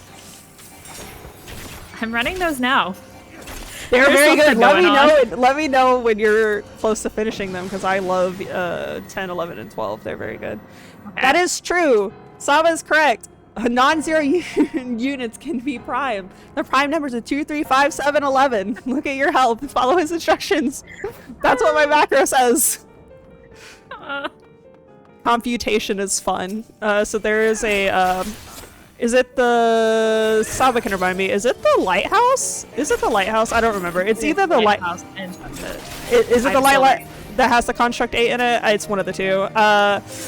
He does something called computation mode, where he basically turns your health into a number 1 through 8, and then he says you need to make it a multiple of 2, 3, 4, or 5. And then he also does something is called align with primes, and you need to have your health be 2, 3, 5, 7, or 11. Or you fail his mechanic and you get a debuff, and it sucks. And it makes you feel shamed because you didn't do the math right. There's also a critical engagement in Boja that has a very similar mechanic. It is the exact same mechanic. It is a copy of the Construct 8, and you have to do the exact same thing. It's like you basically have to make your health aligned with the instructions he gives you, and it's hilarious. I love that. I love when I see that fate up, because I do it, and then I switch to my white mage, and then I raise all the bodies off of the floor. Because there's an achievement for it. Yes! Just straight up scrape them off the floor. It's so funny. No, I love it when I can swift cast raise. Saba, stop. No, I do not want to do that. I do not want to calibrate vitals to non-trivial roots of unity. No, thank you. Oh, I didn't realize there was math in this game. There is a lot of math. A lot of math in this game. Oh goodness. We've mentioned crafters and gatherers a lot. They have their own version of MP called, for crafters it's CP, crafter points or whatever. And basically, you're mathing to get to completion of the item. So you have skills that raise completion, and you have skills that raise, skills that raise quality and completion, yeah. Yeah. And if you max out quality, it's guaranteed to be a high quality item. If you max out completion, you get the item. And ideally you do both. You can't always. Hopefully you can complete it without wasting all your ingredients. There it is. I'm blind. Sorry, I was looking for the frailty. I was like, where'd it go? My eyes glossed over for a minute. And if you don't get quality all the way up to 100% completion, there's a certain percentage that your item will be high quality. And all of that is just math based. How much does the skill increase quality? Can I double it? Can I reduce how much durability is lost? How many steps do I have? How much CP do I have? It's a lot of math. Yeah, it's mathing, and like there is a whole gigantic community, crafting community behind all that stuff in this game that have a lot of it mathed out. So especially if you're like following guides to level your crafters, they will have it like perfectly mathed out the what kind of food you need, which is normally going to be, I have it in here somewhere, whatever this tea is, you pop this tea and then you use a crafting macro that people made beforehand, and then you just pop the macro and it'll always give you like a high quality of whatever the item you're doing is. And there's a lot of crafting macros out there, and like some of them are just like overarching ones that just are like a general high quality kind of, and like not for a specific item, and sometimes they are for like just for that specific item. And there is a lot of dedicated players in this game that make a lot of really cool guides and stuff for this, like all the mathing and things you need to do. If there's some math you need to know, somebody's probably already done it for you. This game is amazingly well documented. Everybody can find guides about any question you have. Just about. There's a few things in this game that like there's not a lot of interest of, or like not or maybe like waning interest of, and some of the guides are kind of old and there's better ways to do things now. But for the most part, yeah, there's like so many guides for everything. Like you want to do an ultimate, there's like Police has literal like completely handwritten guides that tell you every mechanic and how to solve them and what order they happen in and stuff. And it's like it's always really cool for me to see the amount of dedication that people have to this game. And yeah. what resources you can find out there. Also, one thing I didn't know that I would enjoy about MMOs is that it always feels like there's somebody around. Yeah. It feels like a really like, even if I'm not in a party with somebody's hanging out fishing over there, or somebody's crafting in the middle of town. It's really nice. I have a pet peeve about that actually. Like when I'm sitting AFK in like a little corner, like all the way away, please don't sit next to me and craft. Please don't do it. I do not want to hear those like sound effects while I'm doing something else. Please don't do it. No. That's fair. Because I hear the ting ting ting ting ting and I'm like, I'm dying. Please stop. Because I have the setting turned on where like the game will still play background music or whatever while I'm AFK. So I can hear the sound effects of you crafting while you're sitting next to me. Don't do it.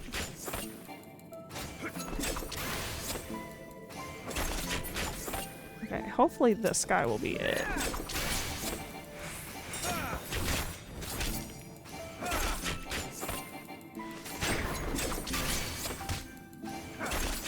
Nope. Okay, that's fine.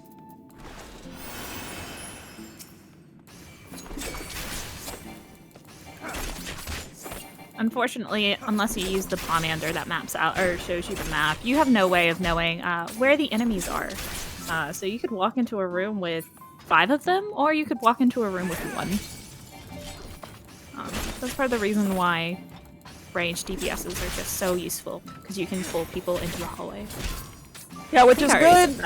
There's a certain point at which you stop bringing things into the hallways because of patrols. So like basically like 40 plus, I will be kind of moving things into side rooms and not really into the hallways because the patrols 40 plus slap really hard, like slap hard. Like I do not want to get caught by them. But for 1 through 40, pretty much you just want to pull things into a hallway, so you're not at risk of accidentally pulling something else that's next to you. And each of these enemies have a custom aggro table. Like this guy's a patrol and he's technically a site aggro. And every enemy is like proximity aggro if you like stand right on top of it. But they have like certain requirements that like for them to see you and want to attack you. So sight is the most common one. Their line of sight is usually like kind of conal, kind of not. It's kind of hard to explain. It's kind of almost like your line of sight, pretty much. Like if they turn around and you're like within their proximity of like 5 yalms or 8 yalms or something like that, they immediately aggro onto you and pull onto you. And that's why, like, sometimes you'll be like, do not perceive me, because I want them to turn around and not look at me. I don't want them to aggro onto me. There are other ones that are proximity based. So that means even if they're turned around and not looking at you, if you get within 5 to 8 yalms of them, they will immediately turn around and attack you. There's also special ones that aggro by sound. So unless you walk by them, unless you trigger your walk action, your normal run pace or your normal walk pace by them will immediately aggro them, even if they're not looking at you and you're more than 5 yalms away from them. And that's just something. And aggro. Yeah. I'm sorry. Go ahead. No, it's something you learn over time. You can go ahead and talk about aggro. Yeah, aggro is its whole own thing. It's part of the reason why tanks have their own actions. They have something called tank stance. Each one has a unique ability that grants it. It basically increases enmity. Did I say that right? Enmity. Yeah, it's enmity. Enmity. Enmity. Which is the number that puts you higher on the stat table. Tanks have like a static bonus when they have that gate or that tank stance on.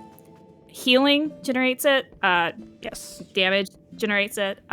There's actually there is math out there that tells you how much stuff generates a certain amount of enmity, whether it's attacks without tank stance, attacks with tank stance, healing aggro, DPS aggro. There's a lot of math for it already out there at your disposal in the form of wikis and community forums. Mm-hmm. It's part of the reason why you don't want the tank to go down. I mean, you don't want I, as a white mage, have tanked many dungeons when the tank dies because my swift cast is down because I already raised them once. It happens. And they die of their own accord. Use your mitigation. Use your mitigations, friends. It's like Rampart. Do you have it set, please? Which tanks have mitigations, which are things that give either role actions or class actions that give specific percentages of damage down. Yeah, Ramparts, you're 15%. Each tank class has a unique 30% mitigation, and they're what is the word? I always forget this word, and either Saba or Prue always has to remind me what it's called, and it starts with a C, but basically, your mitigations, they don't stack, directly. You can't use a 15 and a 30% to get 45%. It's it staggers or whatever. It has a range it uses or whatever. There is a point at which you're using too many mits, and it's silly because you don't need that many mits on, but there is a benefit to using more than one. So tanks have their like Critique said, tanks have their own personal mitigations, but healers and even some DPS, that's hilarious. That's cute, bud. It does nothing to me.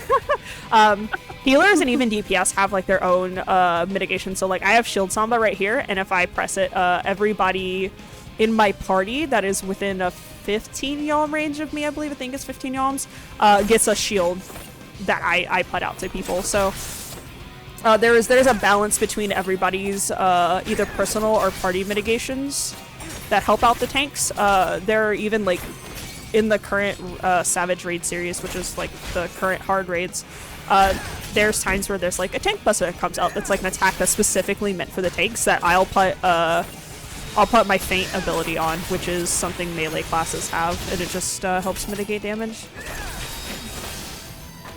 That guy was a little spicy, just a little bit. Oh, apparently mits multiply together. Multiply, that's maybe what it is. There's a word that starts with a C that it's a math term or something that explains how it stacks or whatever. But they don't flat apply, so you can't do a 30 and a 15% and then get 45. You have to that's a silver. You have to it does a range thing or whatever. I don't remember the word for it though. I always forget the word for it because I'm bad with words. Yeah. Somebody will correct me eventually. Arm's length. Arm's length is part of your bit kit, but arm's length just slows everything that hits you down. It is also your knockback immunity. So if you're in a dungeon, your arm's length should be part of your mitigation kit. You should be popping You should be popping Rampart and your arm's length together, or doing like your arm's length as you're pulling stuff, so it will not hit you as much as you're pulling things. It just depends on the dungeon also, because I do it differently than other people. Like, I either pop arm's length, wait for arm's length to go down, and then hit Rampart, or I'll do my 30% first and then do arm's length after. It just depends. Like, it also depends on the like healer class that's with you, because certain healers excel at different kinds of damage mitigation and healing in certain amounts. I don't want to explain the difference between barrier healers and like I forget the other okay, term. so there's several names for them. You can call them pure healers, region healers. Like it just depends. A lot of people call them pure healers. Sometimes you'll see them be called region healers. It just depends. But region healers are stuff like White Mage and Astrologian, where a lot of their healing comes from just pure output, so they just immediately heal your boo-boos. Whereas shield healers, which are Sage and Scholar, have lots of band-aids and they want you to not get boo-boos. That's their strength, is making sure you don't get hurt. And a lot of times, sometimes you can do stuff with just 2 pure healers or 2 barrier healers, but a lot of times you want one of each, because you want one to put out a bunch of band-aids and you want another one to help patch up in case the band-aids aren't enough. Playing Sage for the first time was interesting. I have had a lot of trouble with Sage simply because all of the icons look exactly the same, some weird shade of blue, and they all have some Greek name that I can't read. And they all sound the same. It's all Oli or something, or Drew something or whatever, and I'm just like, I have no idea what I'm doing. Please help me. Yeah. I feel like Reaper is really easy. You just press buttons, and something happens. Something dies. It's either you or the enemy. I would hope the enemy. Sage is not that.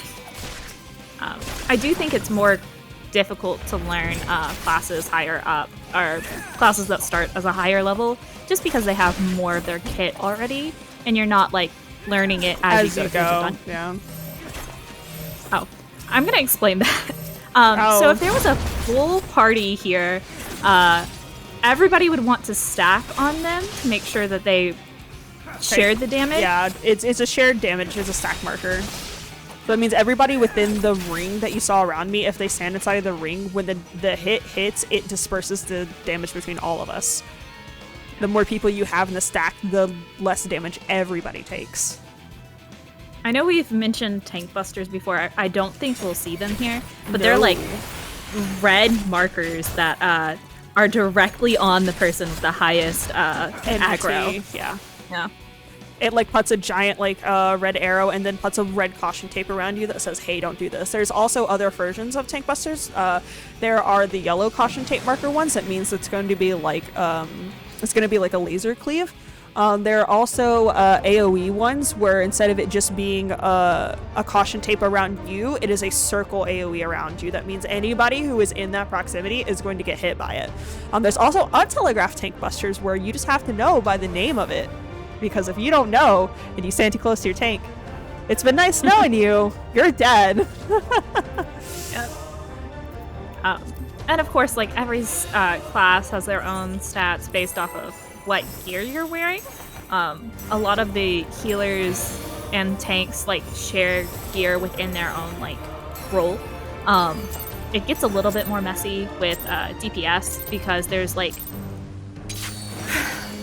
aiming, I think, or like scouting, which I think there's is aiming, scouting, maiming, casting, healing, casting. I always feel like I'm forgetting one. I'm forgetting one. Bending, thank you, that's tanks, yeah. That's the one I always forget. Because I just call it tank.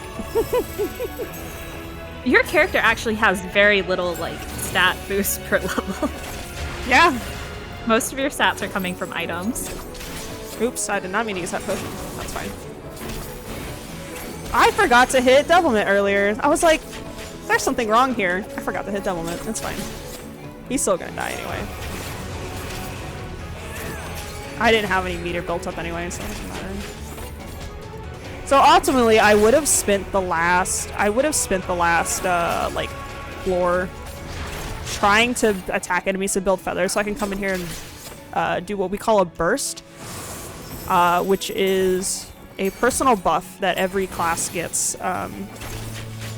in which you use it and you do a lot of damage all at once, which is why it's called a burst. It's like a burst phase. But I don't care. I didn't do that because I just don't care. At some point, I'm sorry, go ahead. No, I was gonna say it is optimal to do that, and like if I wasn't only doing this for like 2 hours or whatever and trying to just get through as much as possible, I would probably do that. But I'm mostly just trying to get practice in to actually like get myself in the habit of doing the content again.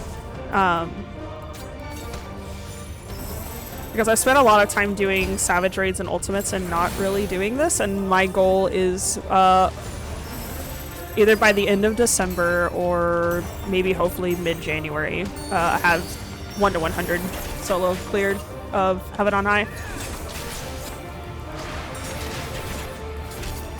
That's amazing because I can barely get through floor 20 solo of Palace of the Dead. It's really fun. I'm a big fan of the solo content, and I think it's very challenging, and I like the idea of like learning it on different jobs. Like each of the jobs that I have currently unlocked, I have different like PB floors for at least Palace of the Dead. I've only brought Dancer into Heaven on High. I leveled Reaper in here a little bit for like a couple levels, and then pretty much just did the rest in Boja, but I have PBs for all of my unlocked classes in Palace of the Dead right now. Let's use a flight.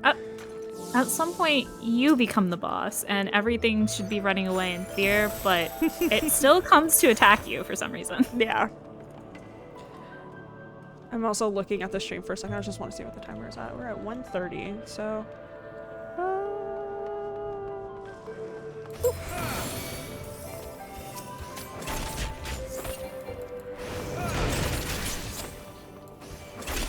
An hour and a half to get to floor 40 isn't too bad. Yeah. I've done it faster before, but I've also done a lot of just messing around and talking, and I do kind of get lost in the sauce of if I'm like talking to other people and doing other things, and I forget sometimes that the door is unlocked or like I don't need something. I'm just like, I'll catch myself down as being like, I don't need this, why are we doing this?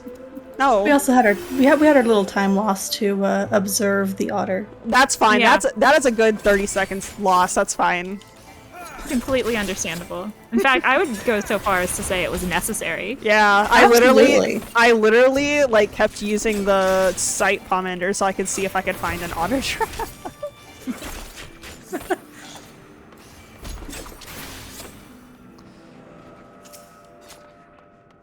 That's fine. So at these higher floors, there's just going to be like 40 to 50, 50 to 60, and 60 to 70. There is a very delicate balance between going for gold chest and not, because you're still going to need pomanders because you're still going to use them, but there becomes a high risk factor at which there's going to be probably a lot of enemies and or patrols right around the corner as you're trying to get to a gold chest, and sometimes whatever is in it is not worth it because you don't know what's in it. So a lot of these pomanders I have, it'll tell me that I have it, and you can see my chat. I have a box over it because I don't want somebody to like say some stuff. I don't think anybody would, but it'll tell me in my chat, it'll say like, you cannot carry any more of this. Like it'll say this, but it'll say it in chat. You know what? I'm trying to think to myself for a second. What do I have? Okay. I'm not going to pop an alteration yet because I don't think I'm at the point where I need enemies to be mimics or anything. So the alteration, is it still either mimics or mandragoras? Yes. Mm-hmm. Okay. So the mandragoras are very tiny enemies. They're very easy to kill. Mimics are a little scary. They can give the pox effect, which... can you explain what that does? Oh, the pox effect. The pox effect basically gives you a damage down, damage taken up, and it puts a bleed on you, and the bleed lasts for 10 minutes. It is a very long debuff, and it is very dangerous, and it is a run killer. If you get pox on pretty much this floor forward, and you do not have a purity to cleanse yourself, you're pretty much screwed, because taking any amount of damage from enemies is probably going to kill you. Simply for the fact that the bleed is very heavy. Even with an Empyrean potion like your regen going, it slaps really hard. And a lot of these enemies, especially if you accidentally catch a patrol from some of the later levels, they slap really hard. And they're pretty much gonna kill you. So it's a death sentence, and that's a big part of the reason that a lot of the speedruns of Palace of the Dead and Heaven on High are going to be a class that has an interrupt, whether it's a tank or a physical ranged, because it is an interruptible ability. So if the mimics go to cast their pox spell or effect or whatever it's called, you can interrupt it.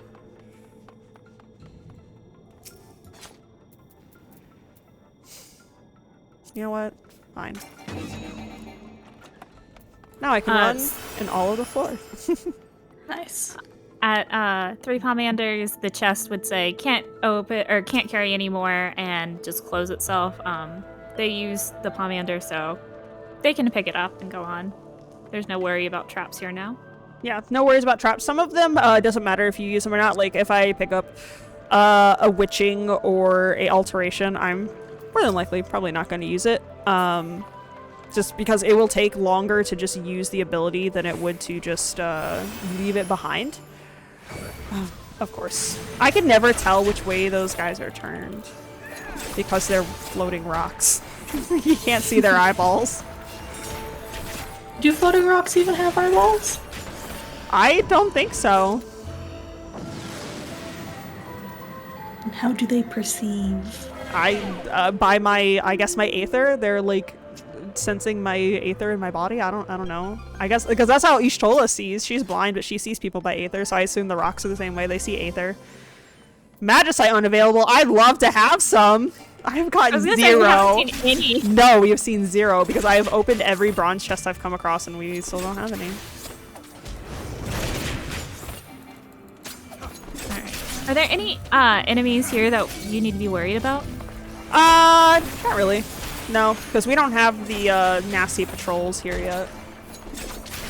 They don't come out to the next set of floors. There's a set of patrol, or there's one patrol in the next set of floors that is like, it is the most I personally believe is the most dangerous enemy in Heaven on High. It can slam dunk you into the afterlife, and they do not discriminate, and they have a very wide range. That's fine. They have a super wide range, so like you could be like hugging the corner away from them and their sight is just so large that they're like, I see you, and you're like scared. You've like peed yourself in the corner trying to get away from them. Are you avoiding patrols or are you taking them out? For this set of floors, if the patrols come across me, it's fine. I'll take 1 or 2 of them. It's not a big deal. In the next set of floors, I will be not engaging them at all. I do not want to because I would like to live. What is a patrol? A patrol is an enemy that walks through all of these rooms. So they walk concurrently this way, like up and down through the corridors and in a room. If there's a turn in the room, they will turn completely like 90 degrees. They'll walk in the middle of the room and then come this way, like through. So they walk through the entire dungeon. They're not bound to a room. They constantly move. And they're very scary. Yeah, most enemies just stay in the room that they spawn, and you can avoid them if they are sight-based aggro by going behind them, assuming they don't turn around. Of course, it's not always the case. Yeah, it's definitely not always the case. Sometimes they're just really out there and they just do whatever they like. Hey, that was the last guy. Let's go. You'll love to see it. Also, that flashing light for the exit is very bright. Always turn your camera down, friends, because if you turn your camera like the normal way, like you're turning your camera this way, it will blind you. It is very bright. is what I have been doing for the past 40 floors. Yeah, let's take this guy.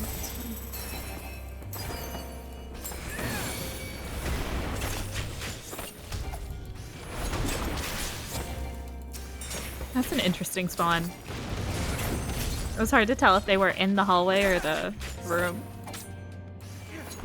No, they were kind of like in the edge of the room. So these walls are really interesting. You can sometimes have enemies clip into the walls and you can't aggro them. Like you cannot attack them because it'll tell you they're not in your line of sight. You have to wait for them to walk out of the wall. It's very strange. I haven't really actually seen any, which is strange. Usually I see a lot of them where it's like, this enemy is not in your line of sight. And I'm like, I'm looking dead at it. What do you mean? And it's just because they're stuck in the wall. Sometimes they will be in the corner of the wall as you walk into a room. And you'll go to attack it and it just, nothing will happen because they'll be stuck in like this part of the wall in the corner. And you can see their like figure right here, but they're in here. Stuck in the wall. It's so weird. It's like the strangest thing I've ever seen.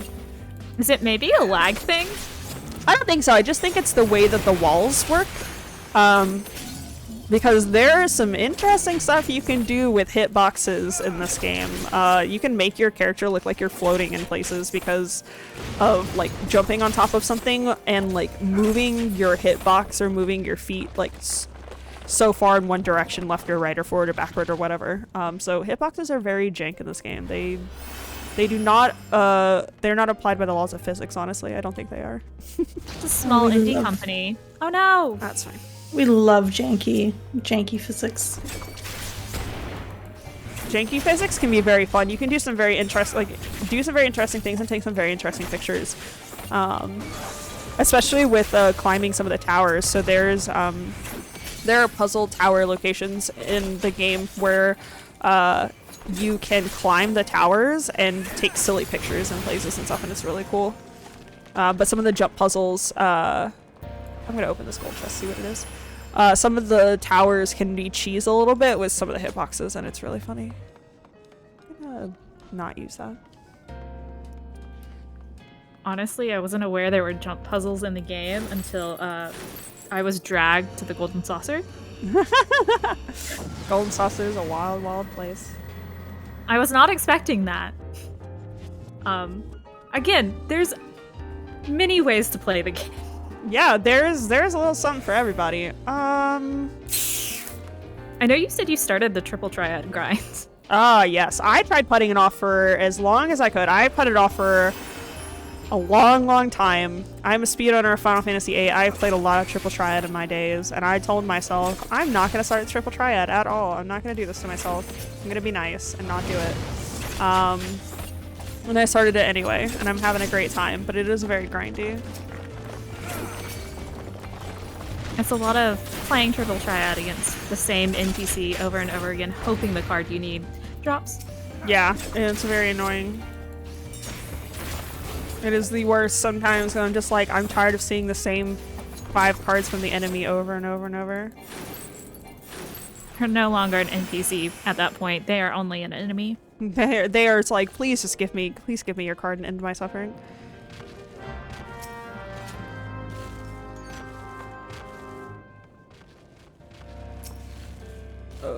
You know what? Do you have to worry about traps on these treasure floors? Yes, there are traps here.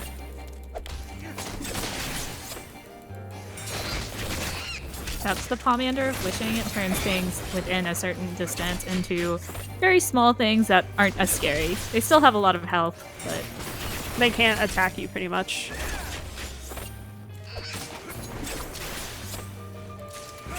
I'll pull this guy for fun.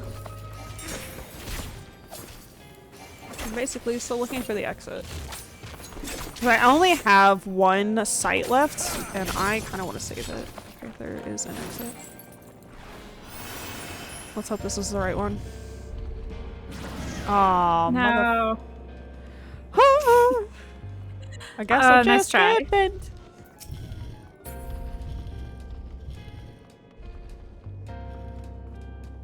you do have to stand in those circles for a full 3 seconds without any aggro on you. Which is difficult when things want to stand on the circles.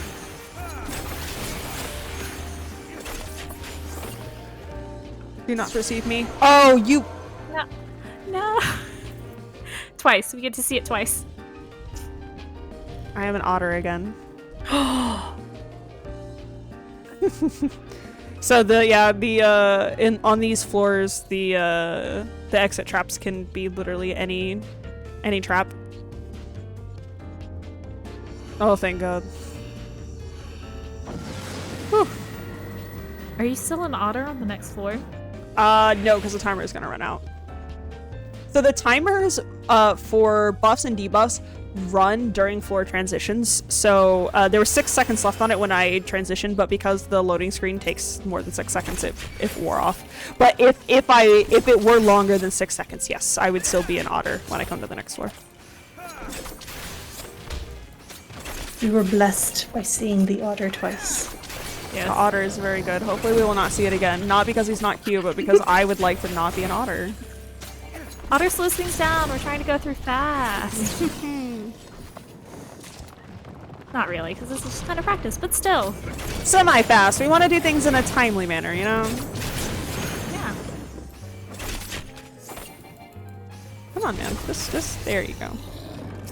Keel over. I will say, one thing about deep dungeons that's really interesting is that you only get 2 save slots. So, when you enter, you have to use one. And you can enter as either a match party, which means you're matching up with a bunch of, or 3 other people randomly, unless you have other people in your party. And then you can do fixed party. So, for example, if me and them were to team up and enter as a fixed party, we could only continue that save if we were both as a party trying to enter together. And you can only enter as the class that you started that save as, so in this case, you can't change you can't change classes. So like if Critique and I were to enter in as a dancer and sage, if we wanted to continue that save slot, we have to come back in as a dancer and a sage. It is locked to whatever you enter in as. I think is it every 10 levels, or is it different in Heaven on High? For what? The break in the duty.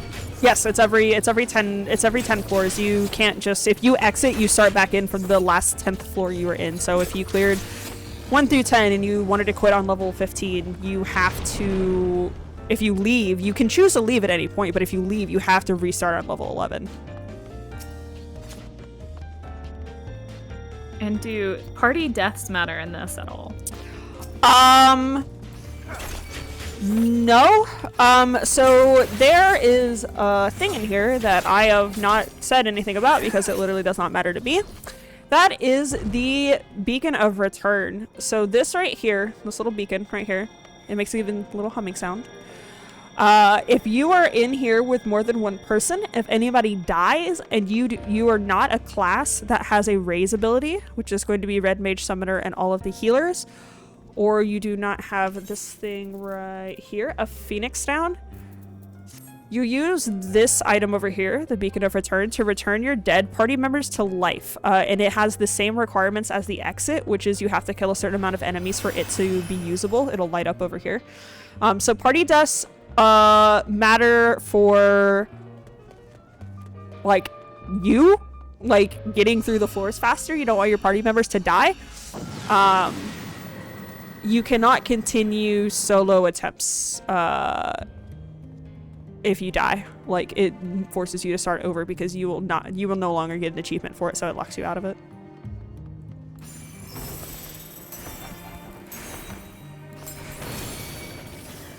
The deep dungeons are some of the hardest content in the game, at least to me. Although, I haven't tried Savages yet, so I might just be ignorant. Yo, thank you. So we're gonna zoomies. We have about 10 minutes left. We're gonna zoomies, and we're gonna hope we're gonna see 50. I said I was gonna beep it beforehand, but I'm actually surprised I haven't really messed up that hard. Like, there's been a few times where I've triggered a couple traps that I didn't want to, but it's not too bad, honestly. It's just since I haven't played in here in like a week and a half, 2 weeks, something like that. Yeah. We've got 3 floors. Yeah, it won't be too long.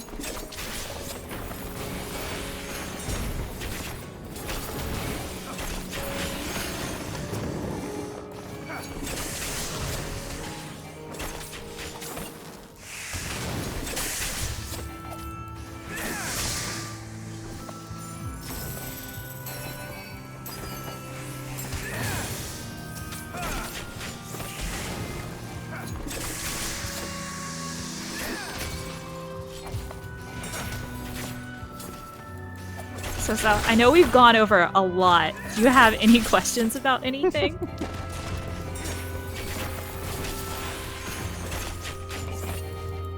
That is a good question. Give me a moment to think how to formulate this question. Okay. Take as much time as you need. It's the thing that confuses us slightly as we see all those nice shiny buttons right down in the bottom center. How do you trigger them? Because I see 3 rows of them, but I also know most keyboards only have 1 row of numbers. So you can assign hotkeys to any of these hotbars. So you have your keybinds and your hotbars are separate. So like I have a bunch of hotbars over here that have only the keybinds to this bottom corner over here. And then these hotbars right here are all set to my 1 through equals on my keyboard, and then this is controlled by control, and this is shift. So this is like if I wanted to do my standard step, I hold shift 1, and then I would hit 4, 3, and then shift 1 again to use the ability. So you can set these to whatever you want. They don't have to be control or shift or whatever. They could be alt. I have some that are set to alt, so like my alt 1, 2, 3, 4, 5 all the way over here are like my mounts and chocobo stuff over here in the corner. If you have an MMO mouse, you can use them for your mouse modifiers. So I have some friends that have like really fancy MMO mice that like all of their hotkey buttons here are set to like buttons on their mouse, and their modifiers are also on their mouse. Yeah, I have my modifiers on my mouse. I don't have anything that fancy. Just to make it a little easier to click things. You can, of course, click the buttons using your mouse. It's a little slower. There are people I have seen clear ultimates, which are 4 raids of the hardest content in the game, that are clickers, who entirely play the game by clicking. It is possible there is someone who used to be in my ultimate static, Mr. Chief Beef, who literally played Dancer in the Weapons Refrain Ultimate by clicking. And I was like, you're a madman. I could not. I absolutely could not. So it's doable. I used to also play on controller. It's okay. It's definitely like, for some people it's an acquired thing. I know my friend Sapa, who was in the chat earlier, also plays on controller. Yes, there are so many ways to play. The controls are customizable. You can either, if you're playing on computer and you want to play with a controller, you can. Yep, there's something for it. If you decide, I don't want my number keys as my hotbars, you can change that. Yep, these don't even have to be 1, 2, 3, 4. Like these can be, I have people who I know who do like 1, 2, 3, 4, 5, and then like these buttons down here are their like ERTY like keys on their keyboard. Like it's you can do whatever you want. You can set them to be whatever you would like them to be. They're completely customizable. There's a lot of options to do stuff in this game. Another thing, you see that health bar above the enemy? They have it blue. I have mine a bright orange to kind of stand out against my party colors. Of course, because parties, the name above their character is kind of a light blue. You can change that too. Mm-hmm. If you want something brighter or to stand out more, you can. And you can set your personal name a different color than your party color. So like my party names are actually like, this is the default color. Like my name right now is the default color because I really don't care. But my party names are all red because red is the color that stands out the most to me as a colorblind person against most of the backgrounds, which are pretty hard to see. But like everybody has different reasons of why they like set colors to be certain things. The game can always be more accessible, but this game does a good job of trying to make it accessible to people. Speaking of accessibility, I don't know if it's very visible on stream, but I have the visualizer accessibility option turned on, at which all the sound effects that happen and the music that happens in the game, there's little equalizers that pop up in the bottom left and right corner over here. Like it actually goes all the way up my sidebar here. But it's a little less visible up here, but it's more visible down here. And I actually use that in fights to indicate to me, like when I can't see something, I can hear it. But if I can't hear it because there's a lot of sounds going on, I use the visualizer to know that there's a mechanic coming out and I know to move. And because Final Fantasy XIV has a native spatial sound to it, which means if you turn to the front, left, right, or back, based on where you're looking at your camera, the sound will sound louder from your left or right or front or behind you based on where the thing that is making the sound is coming from. It's actually easy to tell where enemies are close to you or where they're going to jump to. Based on that sound. So like my biggest example is again in the Weapons Refrain Ultimate, for the first phase transition, Ifrit comes down and slams down on one of the cardinal directions around you. I don't even turn my camera, I literally just look at my equalizer bars in the corner, and if one of them lights up higher than the other, I can tell that he is either to my left or right or behind me based on where the bars move because he makes more sound on my left or right, which makes the bars on the left or right go higher. So there's a lot of accessibility options in this game that like do help, like the visualizer, and there's also colorblind settings. It doesn't really help me, but I do know people who play with them that it helps out a lot. All right, this is floor 50, everyone. Yay, floor 50. Woo! So someone said, imagine playing this game with a Taiko drum controllers. I will have to find the video, but there is a person I found on YouTube who has made an actual summoner/scholar book to play the game with. Go look it up. It looks and plays so cool. It is like the coolest thing in the world. It's amazing. So each class has their own unique weapon, with the exception of summoner and scholar, because they both have the book. Share a base. Well, they share the model. The weapons are different though, so they have their books are different. There's summoner and then there's scholar books, but they do share the same weapon base. Like the books look the same. Yeah. So there's like a healer, and then the healer version of the weapon, and there's a DPS version of the weapon. Somebody made a book, put the controls in. It is amazing. Please go find that.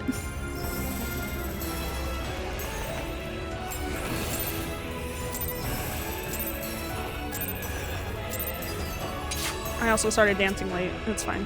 I'm the only one playing. It doesn't matter. And I used up them at this time. Woohoo! We remembered! We did it! Even though I have no feathers! It's fine. It's fine. I was not supposed to be in front of him, but that's okay. I was supposed to move. I'm just not paying attention.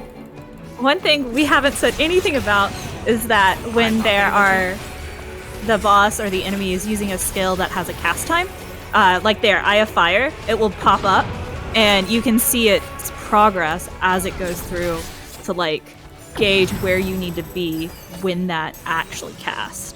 And you can make that as big as you want, as small as you want. You can put it next to the name bar. You can put it in the center of the screen. So that's part of the reason why they know when to move and when to stay still. That is his untelegraphed big attack. It is technically considered a tank buster, but because you can play this, I was not supposed to be there.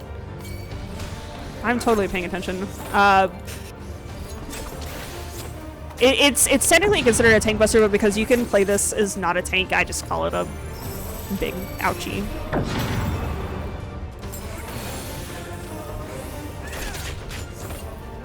Can we get some more Take My Energies in chat, please?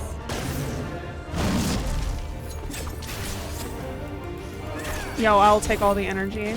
Because I'm not paying attention. Okay. And then I can't be in front of him when he goes to do the other thing. I've done this a million times. Okay, camping in front of him. I am totally should not have used that, but that's fine. We're gonna not look at him. Dancer actually has 2 versions of the feather skills. One's an AoE that hits multiple enemies, and one's a single target. The single target does slightly more damage.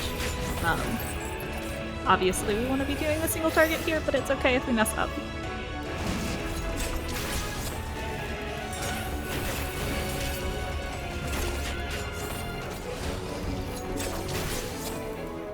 Oh, God, front of me. It's fine. Oh, those vulnerability debuffs increase damage taken. They can stack, and every time they stack, the timer resets. Yes. For 60 seconds, and we do not want that. That's bad. I have beefed moving, mostly because I'm not playing on the computer I normally play at. I'm at my partner's house for the holiday, and so I'm playing on their keyboard, and I suck at it. I'm really bad at it. Holy moly. Alright, that's floor 50. That is honestly about where I figured I'd get in 2 hours, starting from 1. Also, actually, I kind of like this up here. So when I first ever got to floor 50, I took a bunch of pictures up here as a Reaper because it was the first class I got to floor 50 with, and I think it looks really cool, but there's a lot of cool stuff you can see in some of these, and you can go into a thing called G-Pose in this game and take lots of pictures. There's a lot of pretty stuff to see in this game. They've put a lot of thought into, I wish you could go down here. You can't. I want to go down there and take pictures so bad, but a lot of pretty stuff in this game. Oh. Congratulations! You got to floor 50 in 2 hours. Yay! And it gave me a free sack, or I don't think I found any of the accursed hordes, so I think it just gives me one. I don't remember. Yeah, I got to floor 50 in 2 hours, which is that's about on pace, honestly, for talking and stuff happening. Also, if nobody hit the timer, you can. It's like not actually timed. This isn't timed at all, but yay, we did it. So that's Heaven on High. I hopefully will be getting my Lonely Hero, which is the title you get for 1 to 100 of Heaven on High, soon, hopefully the next month or so. I'll probably post in the Lady Arcader server if I get it. If you would like to, you can follow me on Twitch, twitch.tv/dragoR1n. Rin is spelled with a 1 instead of an I. It's the same on Twitter. Also, if you have questions about Final Fantasy XIV or any game that I'm into, I guess, if you find other things that I'm into on Twitter, I guess, you can definitely hit me up. I like this game a lot. I encourage you to get into it. I would like to remind everybody, there is a free trial up to level 60 with no restrictions. This means you can play any class as long as unlockable in ARR of Realm Reborn or Heavensward. You can play it. And I can also play with you, even if you're on the free trial. I can come hunt you down, send you a friend request, take you through stuff. And if you like the game enough, wait till it's on sale and buy it, because that's what I did. I waited till it was on sale and then bought it. It's a very fun game. It's a very good way to make friends, and it's a very good way to find things to do in your community. Yeah, that's pretty much it from me. I love this game. Please play it. Also, please follow Critique Quartz and selcouthmind on Twitter /Tumblr /Twitch /co-host what other Instagram, whatever social medias are out there, because they're fantastic, and I'm very happy that they came and joined me. Yo, it's on sale right now. Drop everything you're doing. Go buy Final Fantasy XIV. Come play with me, Final Fantasy. Yeah. Critique has a great character named Final Fantasy. They're great. Come play with us. Go buy the game and then hit me up. Actually, if you go buy the game, let me know so I can give you my referral code so I can get chocobo feathers, so I can get fancy mounts in the game. Please help me. Because I have yet to give somebody my referral code and I have not gotten any of the feathers yet.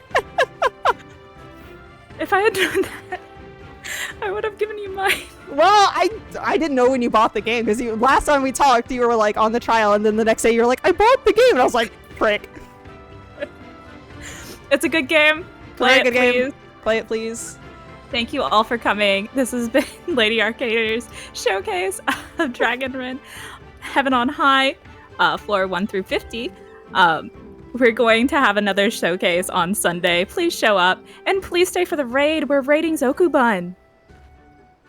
Thank you, everyone. Have a good day. Goodbye, chat.